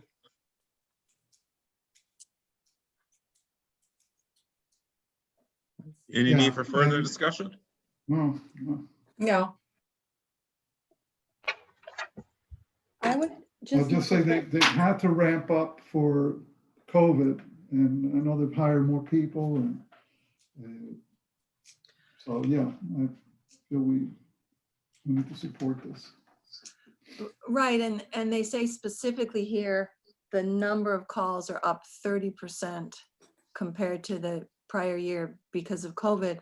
So to Tracy's point, that seems eligible specifically for COVID funding and whatever percent we need to do it. You know, up to 30% at least we could say is directly COVID if we get pinched for money. We always eventually get pinched. Yes, I know, it's Um, sad. Can I also just say that, remember, for this category, we have a maximum of 100,200. Right? That's our maximum we can spend on public services. How much is it? 100,200. Yep.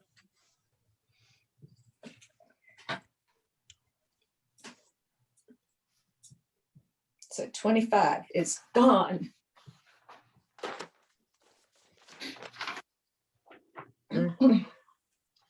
Project 14, or I'm sorry, 15, work preserve. The job readiness component. Request for $20,000, Historic Ithaca. Again, one that's come to us many times in the past. And again, this is associated with the other $67,000 request in, Yeah, economic development, yeah, yeah. Project 8. Mhm. It's 12 people, 50% city. And it's salary, so it's not, Right. it's not, you know, it's not scalable so easily.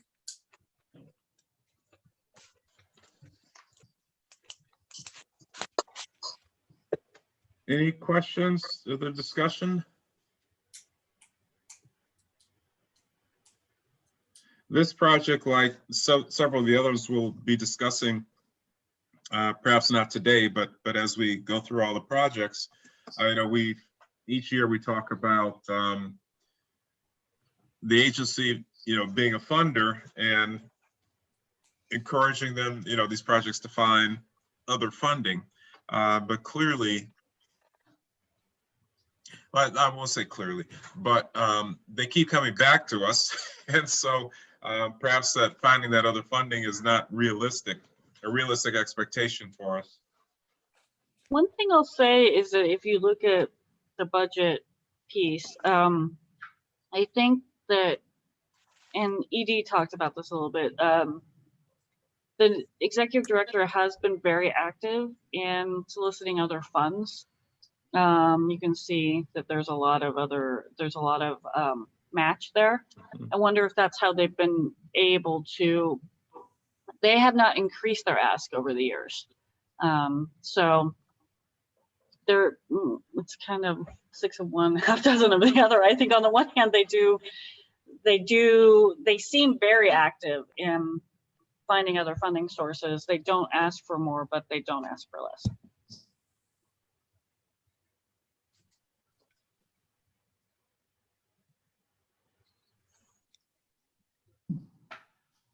All And right. Lisa, do you have their last year's numbers? Have their sales been down or up or? I don't have their last year's number on their sales. I know that they made a big push at the beginning of COVID to go to online marketplace like Etsy store and so on. That's an area that they really were working to develop. I can ask them about that. And in regard to how that fits with Work Preserve, one thing I'll say is that a difficulty that they have is that because they work, they have traditionally worked with a youth, more younger job seekers. The online marketplace, there's a lot of emphasis on the visual presentation. of the items. So they don't necessarily have youth that have, to be able to help with the online store, you have to have experience with photography and design elements, like showing the items in a particular way. So that's been hard for them, that they haven't found it kind of depends on the particular youth. But I'll they were ask what only their sales closed. numbers have been like. They were closed for a fairly short time, and then they were required to be open as a, fix your house essential store. So I wonder Oh. if their sales have increased, stayed the same. I'm just wondering, because when you're talking about them getting a match from different pieces, I'm wondering if that was hit because of COVID or if it could have actually gone up. Okay, I'll ask. Yeah, I see they have budgeted 23% of the total budget is from significant elements, but I assume because they wrote this recently, it's reflective, but it's an interesting question and I can reach out.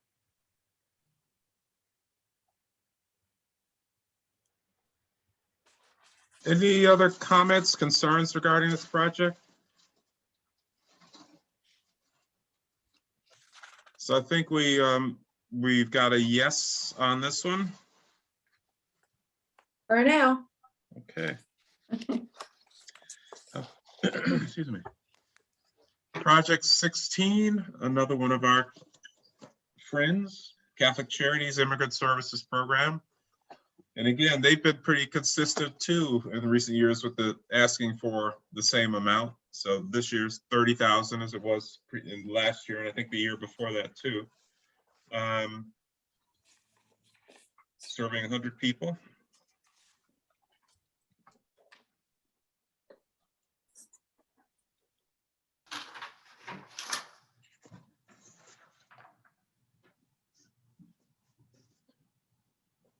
The only thing I noted from their budget is all their funding is unsecured.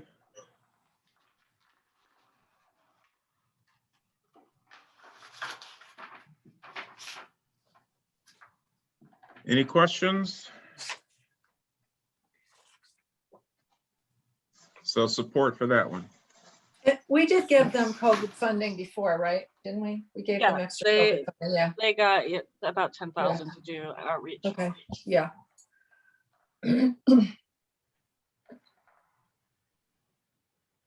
Okay, and next is project 18, a place to stay, also a Catholic Charities program. Wait a minute. Wait, I'm Yeah, sorry, we it's moved. because we, 17. Yeah, yeah, and I will update you on that when we get there. Yeah, we moved that into public facilities. oh, I see, okay. Yeah. Right. Sorry about that. So 18 is, 18 Catholic Charities Place to Stay, and that's the shelter for women. I think a capacity of four people. And this is case management. And again, one we've been supporting since they first opened it. and this is salary for the resident assistant part-time. Yeah. And they expect to house 10 people this year.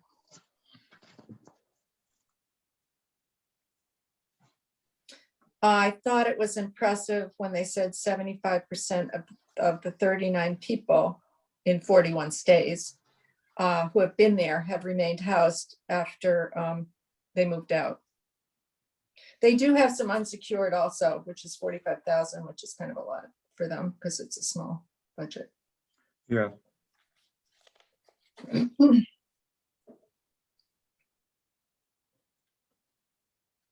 Any further questions, concerns about this one? Okay. So for the public services, our ask total $90,000.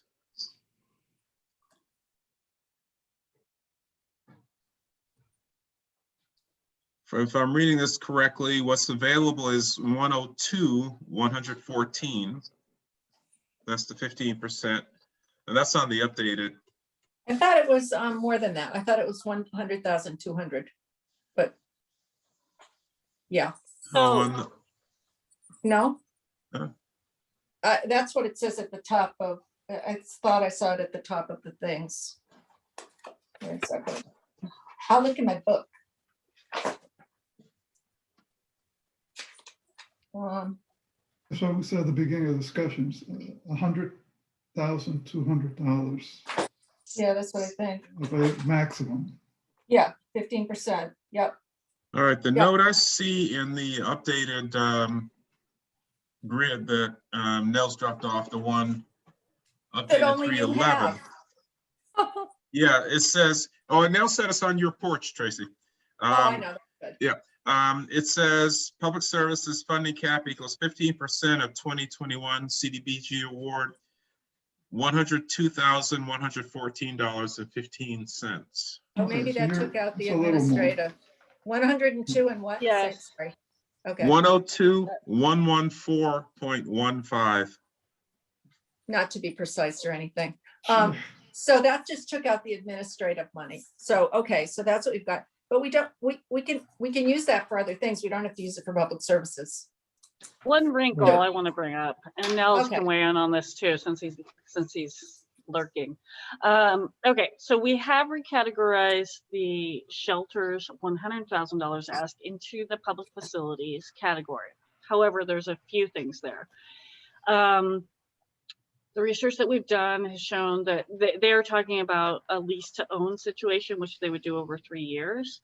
And to use CDBG funds for acquisition, there either needs to be a long-term lease of 15 years or it's used as acquisition, which usually occurs in 1 year. So Nels has already thought of ways that we can make sure that if they are entering into an agreement with a provider, a hotel, that they could use this funding for acquisition. However, at the same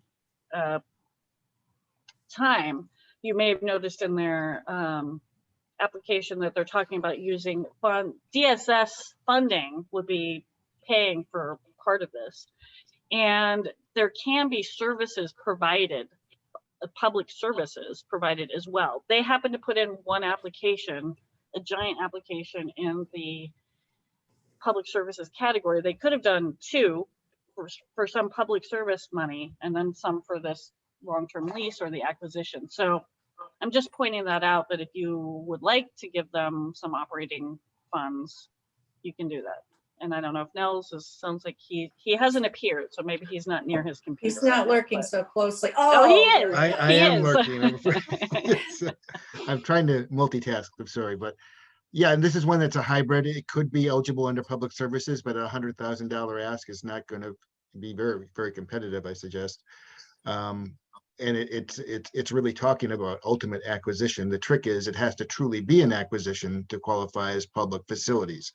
So, and as Anissa described, a 3-year, rent agreement doesn't cut it for acquisition. It would have to, but if they can structure it as something that ends up with acquisition, we can probably find a way to fund it under public facilities. Otherwise, you have to look at it as a public services activity covering operating expenses, which rent would qualify as.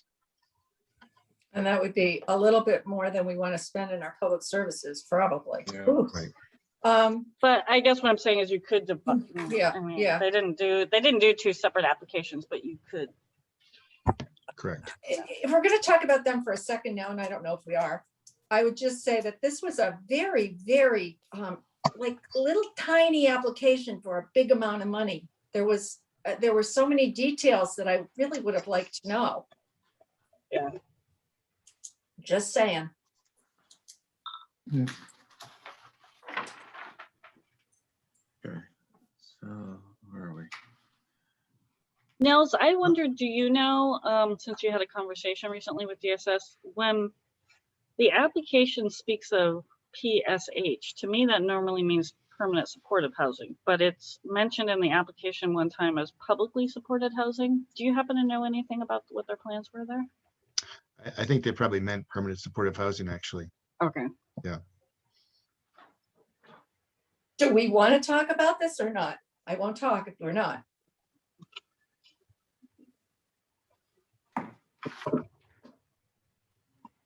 Well, Well, we I can think wrap up public of, service. oh, go ahead, Fernanda. Well, if we can wrap up public services, I mean, we went through, it seems like there's sufficient funding to cover those projects 14, 15, 16, and 18. Yes, Uh, And the support from this committee seemed to be consistent, that we supported each one of those four. I didn't hear Yes. any disagreements there. Okay.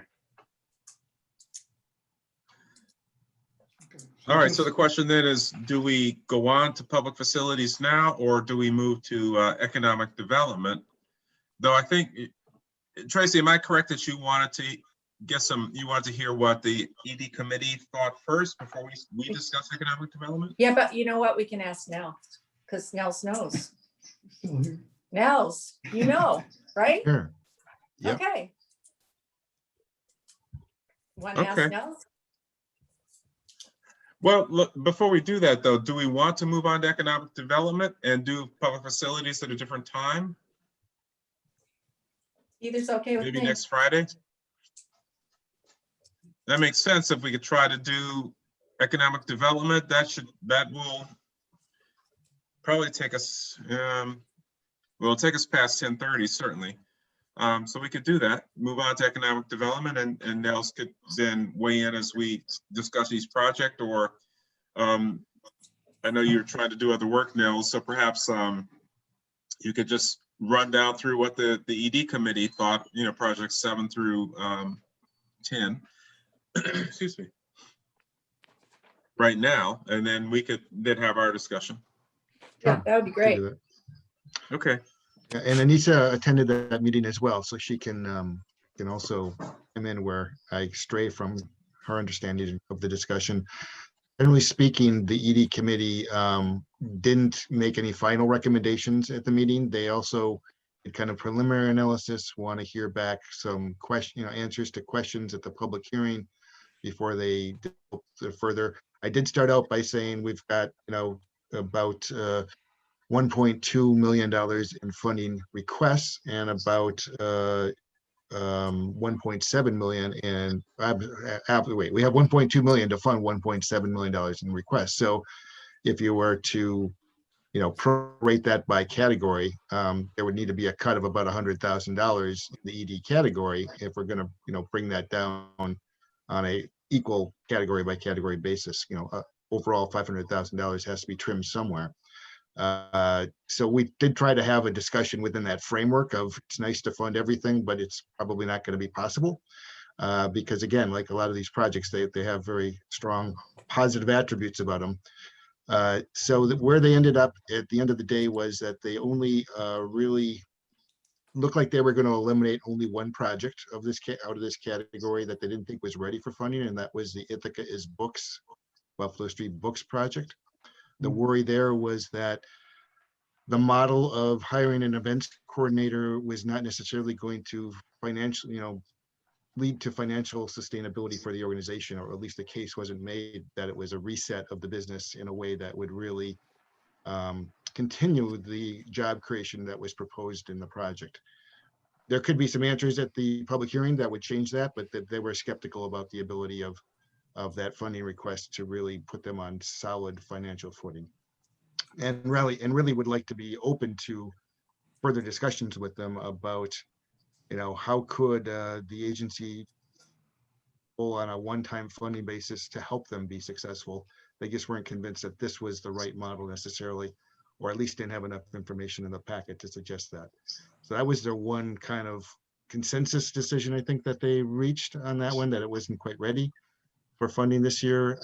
The other projects are all familiar projects that the agency has funded in the past. Last year, it was noted that the HETP and the Finger Lakes projects were funded at 75,000. Their requests are substantially higher this year than what they received last year, although those are about the requests they made last year are in their original application.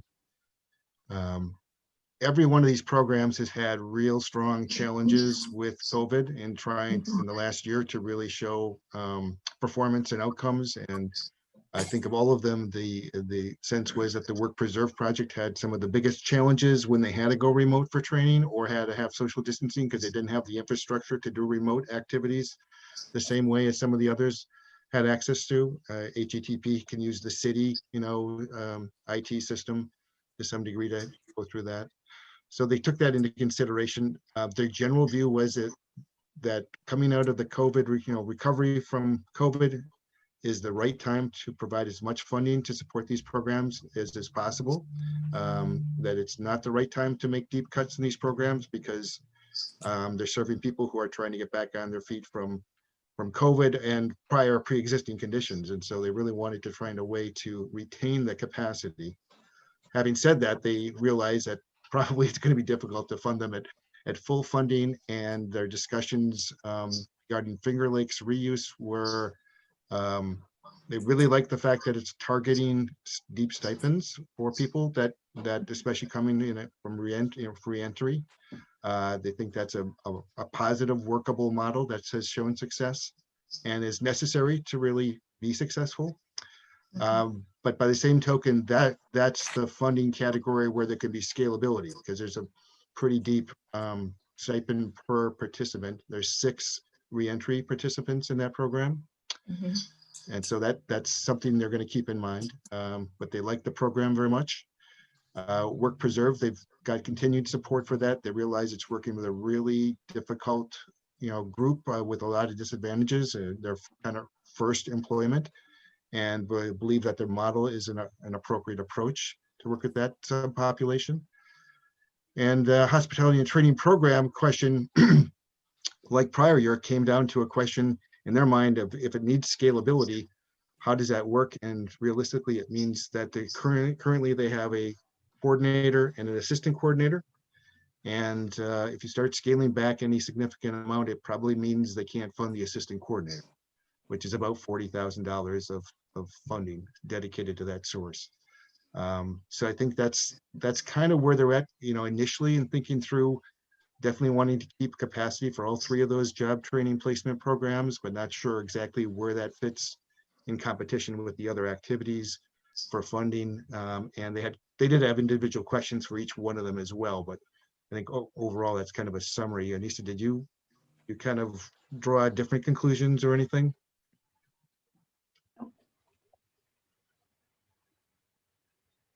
All right, thank you very much, Nils.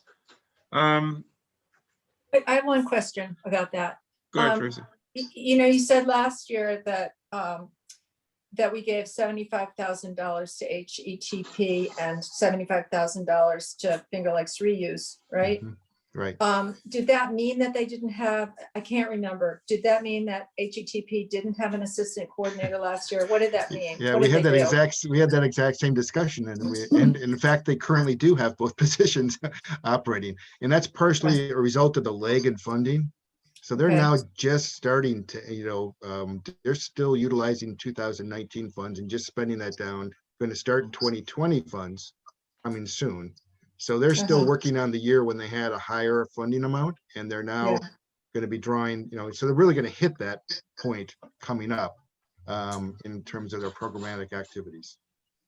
They also changed staff members. Nagyan left. They had that space was empty for Right. a couple of months, and I assume that the new person probably doesn't have the same salary. Not that it's going to be super significant.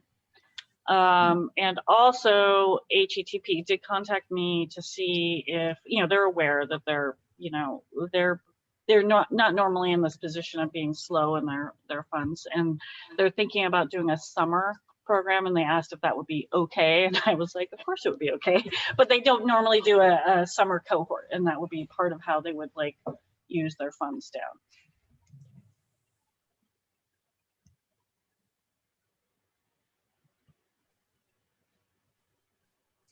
All right, any more general questions, or want to then go back and start going through these individually?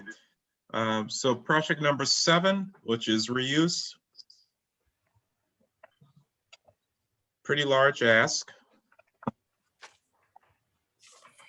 And as noted, the majority of the funding they're asking from us is for stipends at 85,000, well, 86,000 rounding up.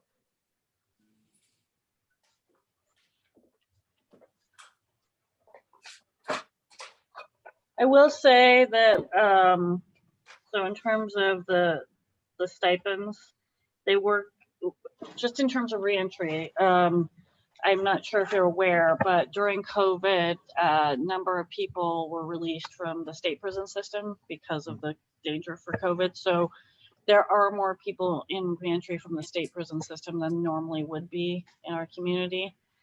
So might be an interesting time to just think about the fact that they're offering employment for folks, maybe, you know, even more needed than usual. Mhm.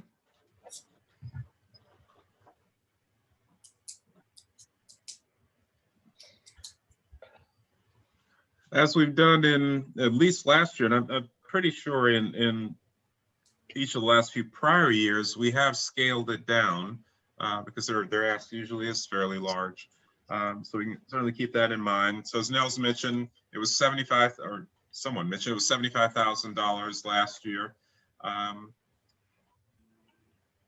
which is significantly less than the amount they're asking. So perhaps we could determine, do we want to provide just one component? So not provide the funding for the salaries, but just for the stipends as an example. So as we're starting to think about scaling this down, so I think there's no question we're going to have to. Can I also ask, what are the professional fees for training? That's 11,800. Sure, it might be, I think that they have guest trainers come in. It could be that, I'm not sure. Okay. But if you want, I can ask them. I agree, Carl, that we could maybe think about funding part.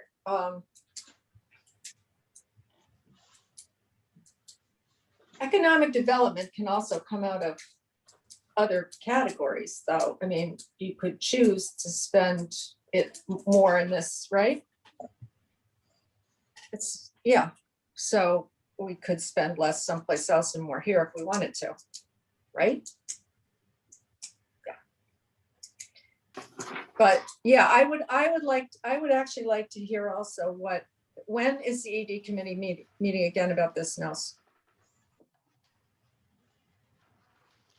They meet on April 14th. Okay, that will be after us. Yep, and after the public Yeah. hearing. Yeah. Yeah, okay. But you all meet again. Next Yeah, week. when's your April? Next Well, they usually do what you do, which is after the public hearing, then they reevaluate. Oh, wait a minute. Wait a They won't second. have been to the public hearing yet, Nels. I think what Tracy's asking, when will they like refine their recommendation? Yeah, Is no, that they're right, not, I'm sorry, I Tracy? gave you the wrong date. They're not scheduled to meet again until April 13th. I guess I missed it by a day, but Okay. and are you meeting on the 9th of April? Is that your April meeting? No, we meet on April 1st. No, I'm sorry. No, that's not right. Yeah, April 9th. Yeah. Okay. April 9th. And then April 15th. No, that's the IURA. April 9th. So that's not gonna help us. It doesn't But- sequence. No, well, it yeah. doesn't. But then, but Carl, taking your question, Anissa, maybe you could ask them what's the most important part of what they've requested from funding? You know, what Okay. do they, which is the hardest for them to make up someplace else? Okay. I was thinking the same thing. I mean, if we consider paying only the stipends, it'd be good to hear from them Mm-hmm. if those salaries are really a lot harder to fund elsewhere. Okay.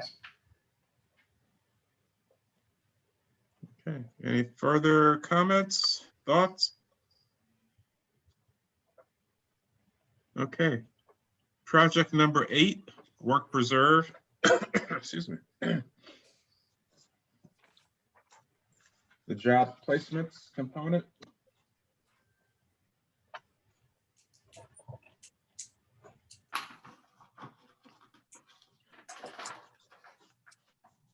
It's salary and stipends, but the stipends are a very small part of it. Yeah, Right. yeah. I mean, we just looked at the big stipends. Now we're looking at the teeny weeny stipends. Yeah.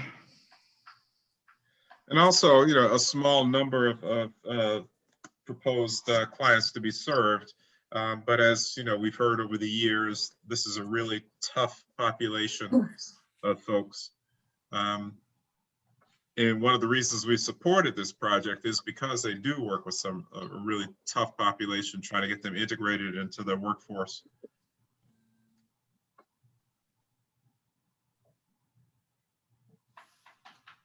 Okay, what we're seeing right now too, I think, is half the total funding is secured, right? Mhm. Yeah. So I'm looking at last year, they requested the same amount, 65, and we did the same amount, 65. Sorry, 67,500. And none of it was spent, is that right? That's because they just got it, I think. Did they just get it? Yeah. Yeah, we have- yeah. They're in a similar, well, I don't know if you remember this, but IURA, based on your recommendation, granted all the 2019 grantees projects an extension to the end of June because COVID had Oh, delayed. So they all have that. So most of them are in the position of now just finishing their 2019 spending, starting on 2020, because they get it usually at the end of the year. So they got it at the end of 2020. And so they're in a similar position as most of the other gotcha. Thank you. projects.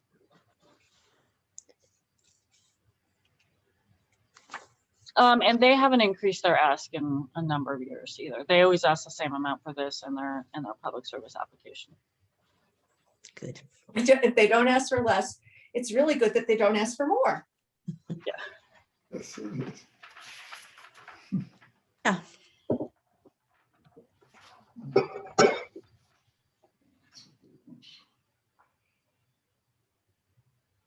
Okay, want to see my dog?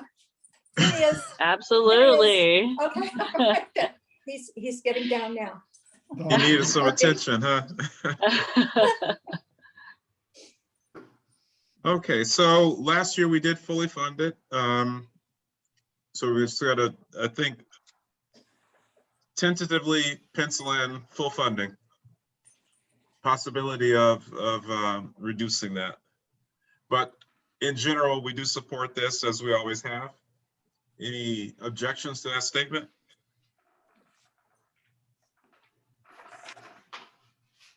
Okay. Project 9, HETP.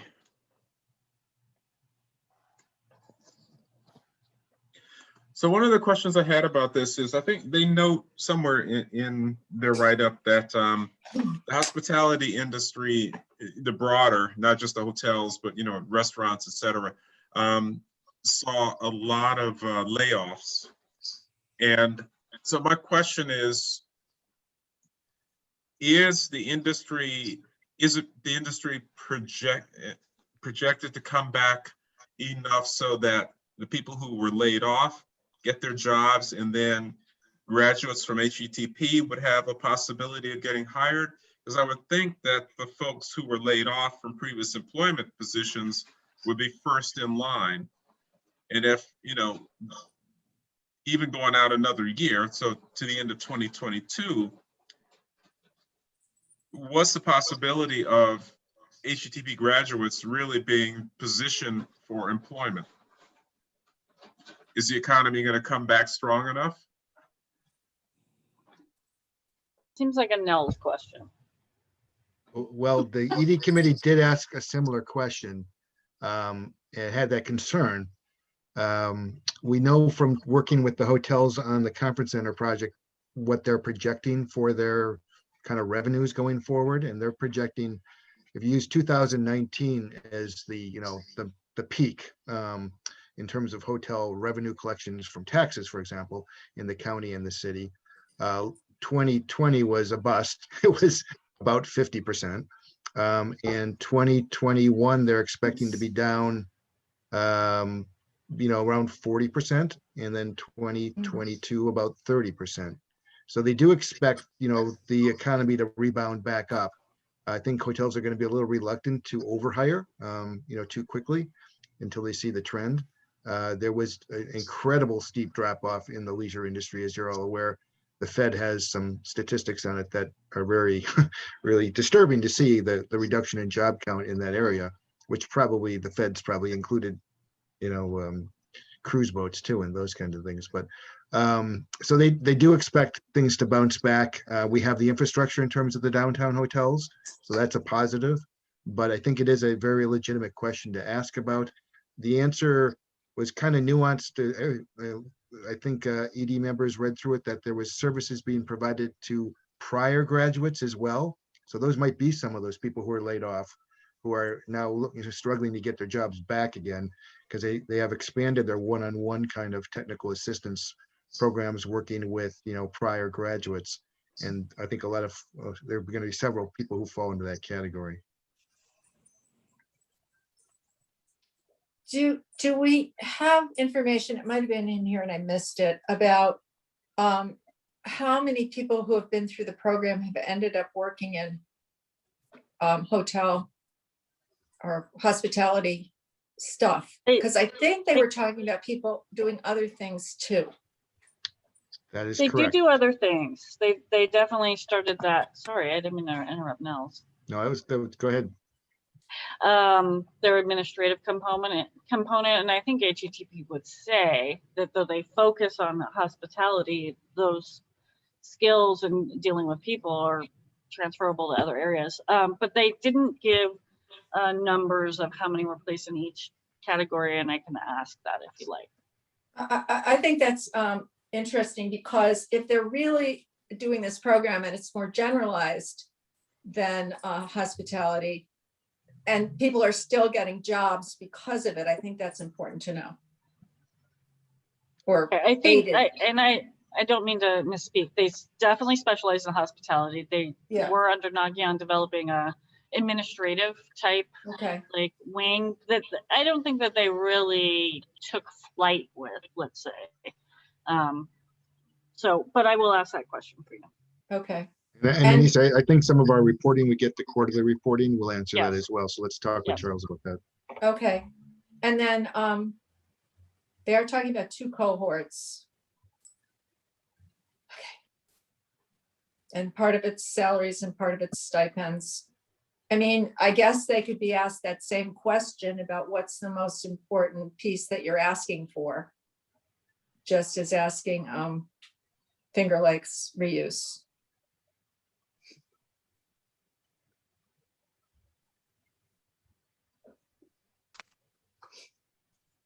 Yeah, I think I remember, not precise here, but I think when we have asked that question in the past, it's been that the staffing is their primary concern. Okay.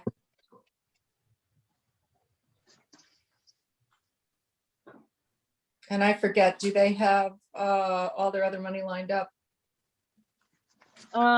They have 112 unsecured, but they have 48 secured. 112 meaning our funding and a little bit more from consulting revenue, 2,000. But they have 48. They have a small match from on-the-job training employers, which I think that they might say that they think the employers will have trouble doing that this year. And they don't require it from their employers. Then they have some United Way funds, consulting revenue, and a little bit else that they're contributing themselves. Okay, so the big question is the industry and jobs this year, I think. I mean, I hope it bounces back faster. I think there were a lot of visitors here last year, but maybe they weren't staying in the big hotels. Yeah, Tom Knipe had that interesting information for us about like Airbnbs kind of exploding. Yeah, I think Airbnbs here are very popular. And when people didn't want to be in a big shared space. Yeah. However, they do place people in restaurants and so on, and we are entering or going to be entering that period where they reopen. So, And people may be so desperate to get out, things may go Yeah. booming. I don't know. Not for I've me. seen I've seen a ton of signs in restaurants around town looking for help. Have you all seen that too? I've seen it too. Mhm. Yeah, because they're Yeah. doing, it seems like, I don't know, Nels, but it seems like a lot of restaurants are doing fairly well under curbside.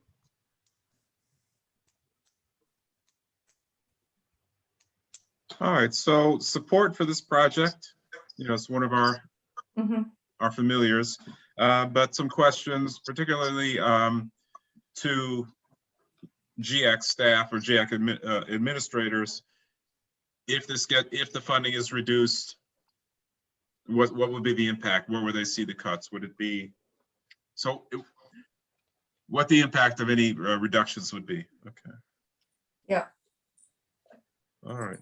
And then project 10, Ithaca is books. This is a new one through Buffalo Street Books. Excuse me.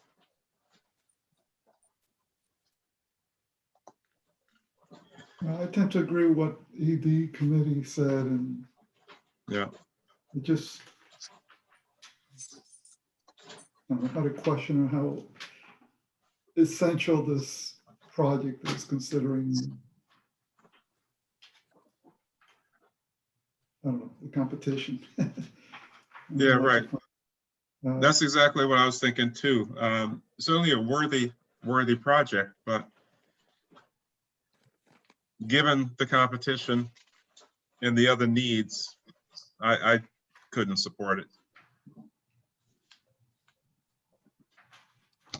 Anyone else? Any thoughts? I feel the same. All right, so no support though. Okay. All right. And you mentioned that for the hospitality program, we need to address scalability. I will go further, I think for 7, 8, and 9, that's the question, Mhm. They're all big projects and we're gonna have to cut, so Mhm. maybe the applicant can tell us where it would be Mhm. best to cut, or at least harmful to their efforts.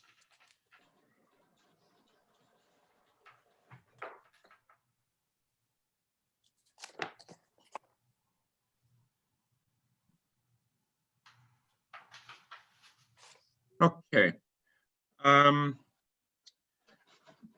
Sort of do a time check here. We, I think, made some good progress through our proposals.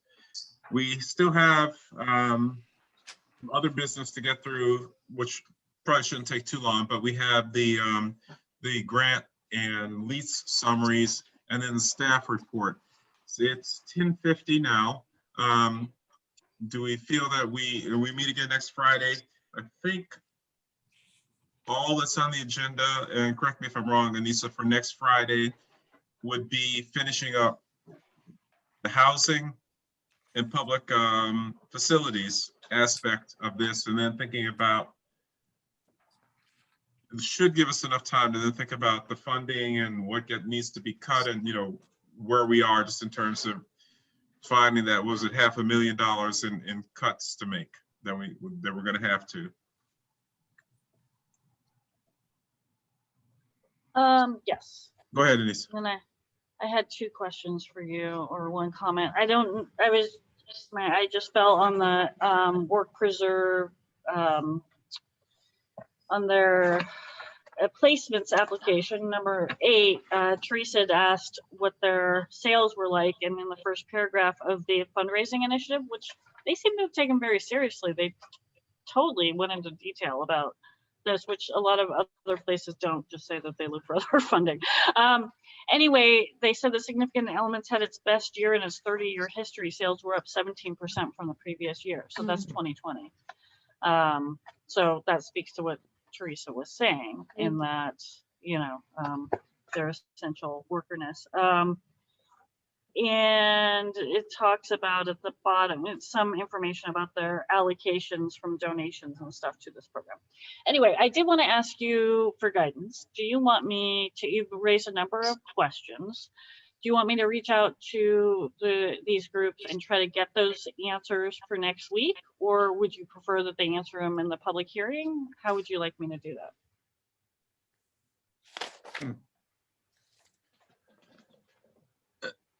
I would think that the questions we raised are questions that other members of the board would have and would benefit from hearing the answers. And I know that members of the committee, though, aren't always able to attend the public hearings. I think Teresa and Paulette did last year. So I'd hate to have you, miss hearing some of the questions that were asked. So Tracy and I'll be at the meeting, so I'll defer to, Teresa and Fernando and Paulette, how you would like to answer that question. Do you want the answers by next week, or do you think you're going to tune into the public hearing? What are your thoughts? Well, you can always tell us what the answers were. I mean, it seemed, I don't think we need to make them answer if they're gonna, but they should know to prep that for the hearing and to really address those things.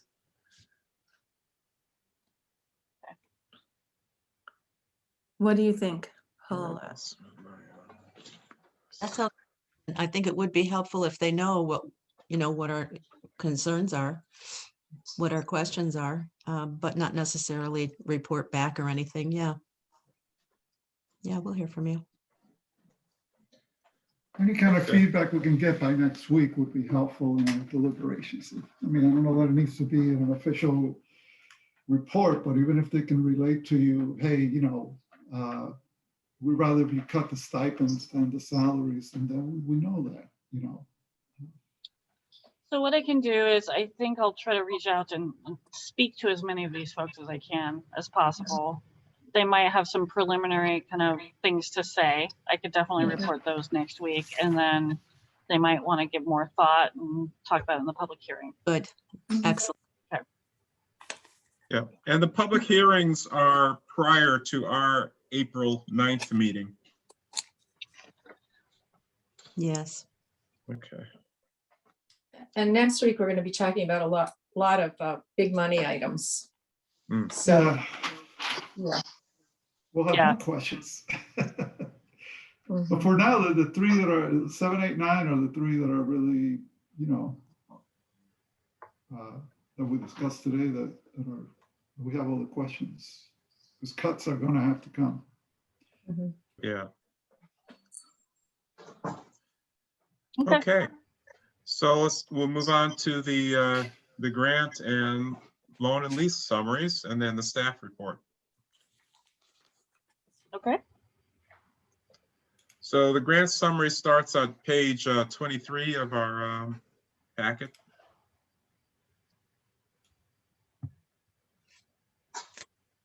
And if there's any questions about it, we are not under our ratio, but presumably, we've got to what? The end of June or June 1st to meet the spend down ratio. The spend down for, now we're in 2021. Have they issued that guidance yet, Nels, about whether or not they're going to be? We don't know, but the Small Business Resiliency Fund is ready for disbursement, which is 140,000. So that will get us probably meet the requirement. Where IURA has dispersed that $140,000 to AFCU. They've submitted all the documentation necessary. So I don't think we're gonna have any problem meeting the spend down by June 1st. Great.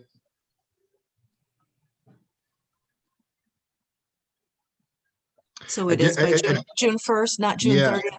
Okay. I think it's June 1st. Yeah, and additionally, INHS has made a lot of progress on their homeowner rehab projects and are submitting those for reimbursement now as well. So those were two large pending projects waiting for disbursements.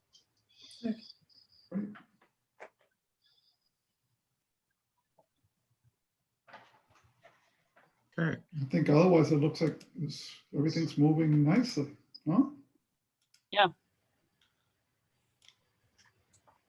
Okay. Anything of note on the loan repayments? I see we've got a couple past dues. I'll just comment on those since that's something that I work with more than Anissa.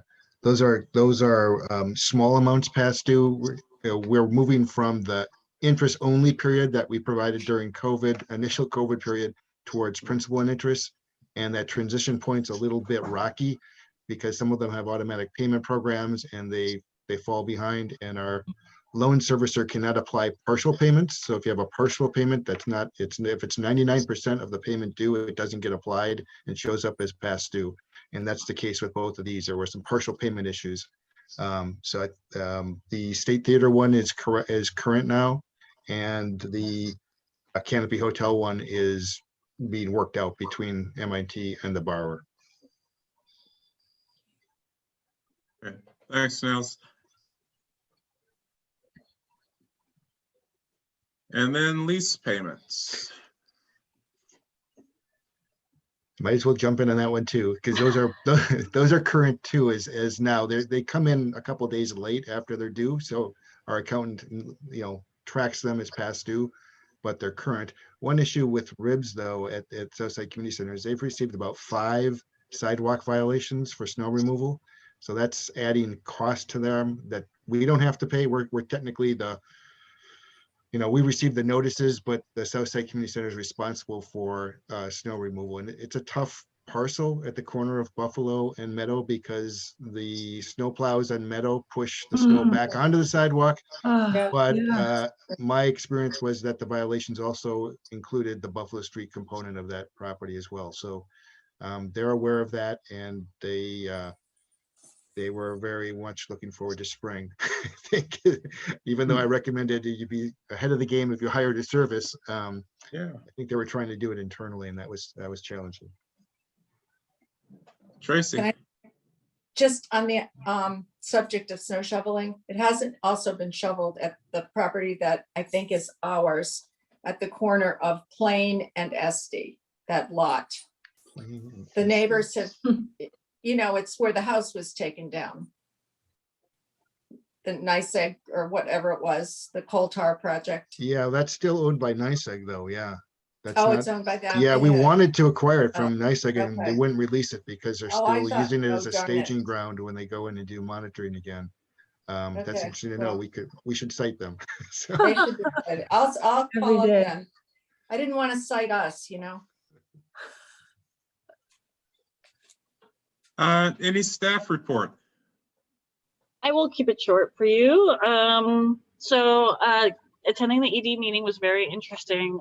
One thing I pointed out is that sometimes in the public input sessions I get for the for the action plan, it seemed to me that we had a higher than usual number of questions related to economic development, and I know that ED would like to see a greater diversity of applications in that category. And ED is very busy, but they have a ton of expertise. So Chris seems like the committee is willing to think about aiding me with like a template of information that if people that I encounter who might be interested in applying, if they have this level of information, then they could come to ED and kind of ask for some guidance, because ED did mention that they wish that BS Buffalo Street Books had come to them maybe in August to talk about through some of the questions that they had to better prepare them for our type of funding. So I think that will be great. I think that would be wonderful. I'm very excited that they're willing to think about that.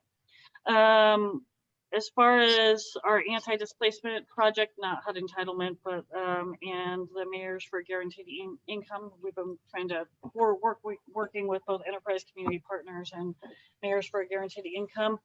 HSC has now signed their lease, or not lease, we were just talking about leases, contract with enterprise community partners to start that eviction anti-displacement eviction and displacement defense project. They have issued the posting for one of the positions. They'll be interviewing next week. We're in conversations with Mayors for a Guaranteed Income. As we've noted, they are willing to give $500,000 to this community for a project. We have to find a little bit more, so we're in a little bit of machinations about that. But the first community to do Guaranteed Income project, Stockton, California, their preliminary findings from the University of Pennsylvania evaluators that have been researching it have been released. Some very interesting stuff there about how they've had a public facing dashboard the entire time where people can see how people are using their money. Is it on food? Is it on childcare? Is it on something that you don't want people spending money on? And in a very low income population, 12% of people moved from being or underemployed to being employed. So 40% of those folks that are receiving this income are now employed at full employment status, which is a pretty big gain for the population. So that was there's some interesting stuff on the web about that. If you're interested, I could include it, include some links or something. Charles's expertise has been called upon. He's provided some templates and information to HSC. We have some complicated contracts, and Charles is a master of that, so he was willing to provide some of that.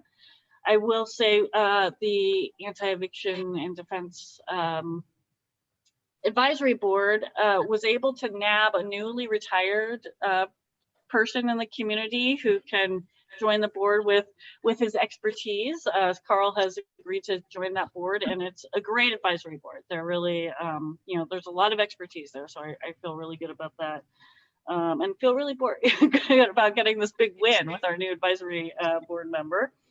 And I would say that there is a dizzying array of good problems to have right now with trying to roll out the anti-displacement initiatives, because the U.S. Treasury, as you might be aware, Delia alluded to this, is going to be releasing funding that people up to 80% of AMI can access for up to 12 months of arrears, which is really amazing. So there's that. And then on the kind of guaranteed income side, the new stimulus bill that was passed includes, as you know, $300 per child throughout the US, which is pretty amazing. So we're trying to think strategically about how to identify or reorient the program so that the funding that we have available to provide direct assistance to people can be maximized, whether that means perhaps trying to find populations that, like maybe it's elderly people, maybe it's people coming out of foster care,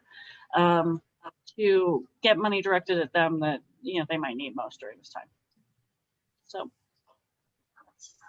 that's what I had to report. Thanks. Busy. All right. Thank you, Anissa. Thank you, Nels. Can I add Go ahead, Nels.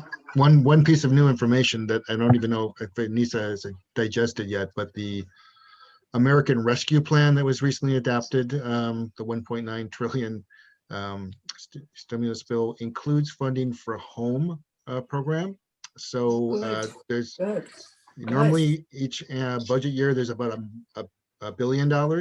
They've allocated $5 billion for home funding in the action. Wow. It appears it's kind of earmarked for homeless assistance, which is a little funny because the home program only funds permanent and transitional housing. So I'm not sure how it works. They gave an example of acquiring a hotel to make it an emergency shelter, which sounds an awful lot like the St. John's Community Services application. Does. So we'll have to find out a lot more about that. But the National Low Income Housing Coalition did a calculation of applying the formula, and they came up with Ithaca receiving over $1 million through that allocation, if that's true. So we'll have to track this very closely and see how it works out in practice, but it might provide you with a little more work than you anticipated, but also a little more resources. That'd be so good. So we'll see where that Oh, goes. would. Another good problem to have. Yeah, it's another good problem. Yay. Yeah. Great news. Yeah. Okay, so we meet again in 1 week, next Friday, 8:30, and we will then continue with our one of our most important jobs, which is distributing this funding. Probably, I guess it is our most important job. So thank you all for the work you put into Thank this, you. and I'll see you all next Friday. Okay, I got one question. Wait, Tracy. one question. So do you think that next week we're going to start actually lining things up to come out with the right amounts of money? Because if we are, I love it when we have, Anissa, one of those spreadsheets that if you fill something, it, you know, starts adding itself up and you come down to the end and you see what you really got. So I don't know if we're doing that next week or not. What I will say is in past years, what you've done is you do your preliminary stuff, then you go to the public hearing, then we do that after. Okay, And that's fine. in the, Charles usually manages that in Okay. IURA, but I could try to do that for us. I do have 2 screens here, so I can, I don't know if it's necessary for next time, but I really like it when we eventually do that. It's so helpful. It is yeah. helpful, yes. And I actually, after we got started, I thought of so many things like, ooh, maybe I should have been more prepared to show you things on the screen or whatever. So I can try to I up think my we're game. okay. We have our Okay. notebooks. Thank you very much. Thank you. Yes. I'm building muscles. I carry my notebook. This is lighter this year because all It is. the supplementals are online. So the only thing I would say is, Nels, I know you're multitasking, but since you're here, when everybody leaves, I'd love to ask you a couple non-related questions. Sure, I can stay. Okay. To adjourn. Thank you for your We'll time, call everyone. our meeting. Thank Bye. you. Goodbye now. Good